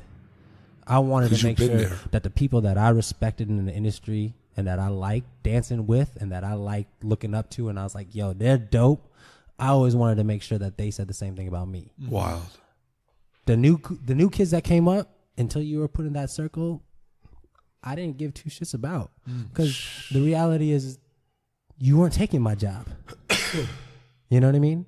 And at that time period, that was the mentality then, because there was no YouTube, there was no Facebook. Well, there was Facebook, but there was no YouTube, there was no Instagram, there was no social media of that sort. So it was still the secret society. Was the secret society of if you were in, you're in. It was just a different time period for that. How was that experience for you? And now that we've touched on these like 3 compartments of worlds, how was that? How has that been for you up until like to now? Because like your daughter's growing, like your career's going. What are those moments like? Is it always robust? Is it always like there's something like what's that fight like? Because you're fighting like to simplify it. I gotta fucking like take myself on a story every now and then, but to simplify it, you're constantly fighting. You're fighting yourself. You're fighting your ambitions. You're fighting for your family, and you're fighting to live. How has that fight been?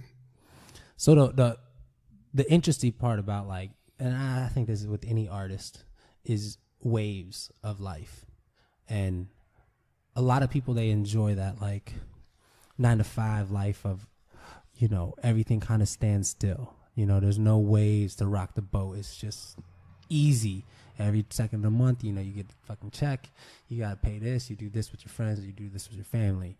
When you're in an art world of any sort and with a dancer, you get the highest of highs and the lowest of lows. And we put our passion in, and we wear our heart on our sleeves. And when we do these great jobs, we do them and we're at the top of the world and we spend time with our family. It's the best times of our lives. But then when that job stops and when we're still hustling, we go through these emotional waves of up and downs. And that's one of the things that I know is what I love about it, is that I can go through the highest of highs and the lowest lows. I'd rather live my life saying I could let my heart break bigger than anybody else so I can have the most love and have the most feelings in life. Because if you sit in this like sacrifice, if you sit at the sacrifice, exactly. If you sit at very small wavelengths, you're only going to get so much. You know what I mean? The more that you give, the more you're willing to sacrifice, the more that you're willing to like go through it all. And those 3 lifestyles that I have is, you know, LA is that middle ground for me. LA is that easy constant. The jungle is the middle ground. That's the wildest part. LA is easy, you know? Yeah. Going on tour, coming back from tour, spend time with my family, coming back. That's the ups and the downs. You know what I mean? And when I'm on tour, I'm away from my family. When I'm with my family, I'm not on the road. Yeah. So those are my big ups and downs. LA is that middle ground. And you know, it's not easy. You know, mentally, more than anything, the industry is not made for somebody who can't close their eyes and wake up and say, I'm okay where I am. You know what I mean? If you can't do that, this industry, this world's not for you. Because the hardest part about... Like, for real. So real. It's so real. You know what I mean? Because you get told no's, you get told you can't. You go through the best times of your life, you go through the worst times of life, but you got to wake up in the morning and start over and say, yo, I'm here. You know what I mean? If you can't do that, this industry is not for you. You got to make sure that you can wake up every day and take another step and be able to be here. And so a lot of times, like for me, you know, I love going back home, spend time with my daughter and being but then when I'm away from this too long, I'm like, man, I need to be back in the middle of the grind and the hustle. And then when I'm on the road and I'm doing all that stuff and I'm like, man, I need to just see my girl. I just need to go home. I just need to be around my family. You know what I mean? And it's like, those are my steps that every day I need to know that I'm like working and taking steps that I can wake up and say I'm good regardless of wherever I am and how I'm doing it. You know what I mean? And then also to be in LA and not be around my daughter and not be on the road and not working and maybe be 2 or 3 months and not have a job and being like, yo, I don't have a job. I can't just go home and sit on my ass and be with her. Right. And I can't go on the road because I don't have a job. And I got to wake up in the morning and figure out like what I'm going to do tomorrow. You know what I mean? How am I going to fucking survive with my next job? So it's like all those things you have to like, you know, wake up next day and be like, yo, I got this. But every single one within each one of those 3 pockets that I live, it has its own up and downs. You know what I mean? And so those up and downs combined with the life of the full up and downs, it gives it color. It gives it everything else that makes my life beautiful. You know what I mean? And I wouldn't trade that for a 9 to 5. Not to knock on anybody who has a 9 to 5 job, but not on that type of life. Yeah, you know absolutely. What I mean? I love the beauty of all the different colors that is part of my life. You know what I mean? Absolutely. In this dancing world, I want to kind of touch on, like, in every, like, physical, sport, craft, whatever, age is not on anybody's side. Yeah. You start getting older, those young cats start having their own inner circles. Oh, yeah. Those young cats start becoming, like, really dope. And the nature of the beast that you're in. And also being the dancer that you're a dancer, dog. Like, you just dancing solidified the beginning of who JD McElroy was, right? Yeah. And dancing is your livelihood. But getting older, like, sometimes it becomes the skill set. You can't compete. Sometimes it becomes like the whole, what people are looking for changes, right? It's like gymnastics. Like, it used to be art and form and all that. Now these chickies are doing fucking, like, quadruple 8-time spins and fucking body contortions. But, like, even with athletes, right? Like, you're an athlete, you want your whole life, like, you expect to be in the NFL for fucking 15 years and become a household name. But, like, when you really think about it, the average career in those sports is like fucking 2 to 5 years if you're lucky. Oh, yeah. And as a dancer, you've been fortunate to have these fucking waves and these color waves and work with all these artists and dance throughout all this time, even though there were down times. Like, you wouldn't trade that for the world. But as you get older and as it becomes more of, like, independence, I'm not even asking from the standpoint as a dancer or what would they, no. For you, is that becoming more of a reality now? Like, what is that like? Or is it like, you know what, like, I'm still out there, like, thugging with the best of them. When I get my next job, I'm on the road again. You know what? It's interesting because I think for myself, you know, I think a lot of dancers go into this idea of, like, oh, dance choreography, blah, blah, you know what I mean? They want to go in these specific steps. And I think my life has been able to go into many different directions. And I tell people a lot of times I feel like I struck gold twice. So I got golden goose. I know, man. And I'm 33. I'm still young. I still you're sexy still gorgeous, and vibrant, dog. I still got this shit rolling. When are we going to New York together? You know what I mean? Let's go, Brooklyn. Let's go touch the city. Yeah. But the reality is I know I'm getting older, and I know that times are changing and everything's changing. I was able to, on accident, just like dance, stumble into a nonprofit that I got to start. And a lot of times we are always looking out for ourselves. And I think dance was that for me. I got to look out for myself. I got to find myself as one aspect of my life in every direction of where it goes. But, you know, through life and through growth, we get to choose where we want to go in our lives. And if I can do this for myself and be successful, then I can do this for others. You know, and I've been able to start a nonprofit and, you know, flourish, and we've been able to be great. #lunchbag. #lunchbag, what it do? Started from 3 guys that just wanted to do something fun to give back, and we're now J-Dub, AJ Relan, 150 cities around the world. Where y'all at? What it do, baby? But from that, you know, the biggest takeaway was, I always sat there and people would tell me, like, yo, your 30s are going to be the best part of your lives. Everybody tells me that. I would look at people and be like, let me tell you what I did in my 20s. Yeah, I feel you. You know what I mean? I would genuinely, not as a cocky, arrogant. I'd be like, let me tell you what I did in my 20s. 33, few years into my 30s, and I'm telling you right now, I'm already at a different place I'd ever been in my life. Wow. Just being able to change other people's lives. I have a 14-year-old daughter now, and the fact that I can give her and explain to her what life is beyond. Wow, she got goosebumps a fucking game. Beyond a selfish component. Yeah. And living life for myself. At such an important time in her life too, and to be able dog. to share that with her, and then also to be able to pass on this knowledge and share this with others. Whether, and one of the biggest things that we talk about at hashtag a lot of times is it's not just whether we have 1 follower or 1 million followers. We have the ability now with social media to influence whoever's watching us. You know what I mean? Yeah. And the fact that we've been able to inspire and influence so many people to want to do good and give back and be a part of this new culture that is giving without receiving. Living through giving, Living through giving, baby.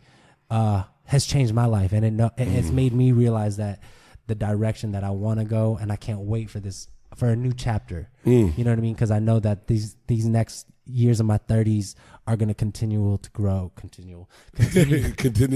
for sure. Grow into you know what? It's going to continue to grow into places that I didn't believe or think it would, just like it has now. And so I still, right now, I'm teaching dance. I'm still dancing. I'm still part of crew. You know what I mean? I get down and I love it. Do I believe I'm going to go on tour with Justin Bieber? Probably not. Am I okay with that? 100% yes. Wow. But at the same time, like, dance is always going to be me. I'm always going to be that. That's a marriage that'll never end. You know what I mean? We'll dance go is through always good times. Gonna be JD. We're always going to have bad times. But I guarantee you, when I'm 90 years old and some good songs come on, I'm going to be the baddest motherfucker on the dance floor. You know what I mean? Oh, fucking top, dog. But, I feel like right now, where I am in my life, I'm slowly starting to find, like, that blue above the cloud. You know what I mean? We all live on Earth and we look up and we see these clouds and we see the blue and we see that stuff. Above the cloud. I feel you, dog. You know what I mean? But it's like, we grow up and we live on Earth and we see these things, and I'm trying to reach for the stars, man. I'm trying to do everything else that's beyond and past that. And I think that, like, these last 4 years with hashtag Lunchbag is giving me an opportunity and another place to grow in a direction that I might not have done it before. And now that I have this direction, why can't I take it to another direction, years from now, and keep continually moving that path? And the craziest thing is, if you were to ask me this 5 years ago, I would have laughed at you and been like, man, I ain't started a nonprofit. You know what I mean? I'm dancing. I'm doing this. You were still in New York back then, dog. So, the fact that where I am now, and I'm, still moving and grooving, I'm still dancing, I'm still doing what I love to do, and I'm also able to do something else that I love to do. It just means that, like, we gotta keep it pushing. There's balance now. 4 years from now, my daughter's going to be in college. I get to start all over. Yeah. You know what I mean? For real. So, I think, through dance, dance has just always been a vessel. And I didn't realize that until now. But for a long time, I thought dance was me, and I was dance, and that's the reality. But it's been a stepping stone for me to build this lifestyle and build, like, everything that I love, and then also to be able to. It's a piece of you. It's a piece of me, but man. But it doesn't define you. Yeah. And so that's, I think, moving into hashtag, and you were talking about, like, the next step, one of the hardest parts was letting go of that identity of being a dancer. And now it's like coming into terms with that. That's not who I am. That's just a part of me. It's what you did. Yeah. And so now it's like hashtag is same thing. Hashtag it doesn't define me either. It's just another part of me. But these are all pieces of you. Like, every choice that you've made, and in your world, everything that you've fallen into and felt an attachment for. It's crazy how you felt an attachment. These pieces gave you an identity, right? And it's constantly building, because, like, when we think about it, like, what's one of the most beautiful things about life is to find out what who I am means to us. Fuck anybody else. A lot of us go through life having who I am or who am I clouded by the fact that we're, like, looking at it through a reflection of somebody else's eyes, which there can never be a reflection from eyes that aren't yours in front of a fucking mirror. Yeah. Right? And it carries a big weight right? And we're all searching. And it's beautiful to see that through your life, you've been able to like go through such turmoil internally, externally, and such excitement and achievement and accomplishment. And it's always been a fight. Like none of that defines us. None of that really carries all that weight, as opposed to like really making that moment matter more or have more effect. And I want to parlay that into this because I feel like it's such a gorgeous moment that was reached. If there was something that you could look back, like being, because you're literally in the beginning stages of your golden years and your like, dog, you're a golden goose. So like every day is a fucking golden scenario, right? Straight up. If there was something that this you now, being 33 years old, could just go back and tell your child self. We don't even need to define the age era or whatever. Yeah. But if you were to look back and like write a Post-it note and leave it in the bathroom of your old crib, wherever it was, what would that say to John David? You're right on time. Done. Mama! Are we doing this? Yeah. We made it! Done. No, I'm ending there.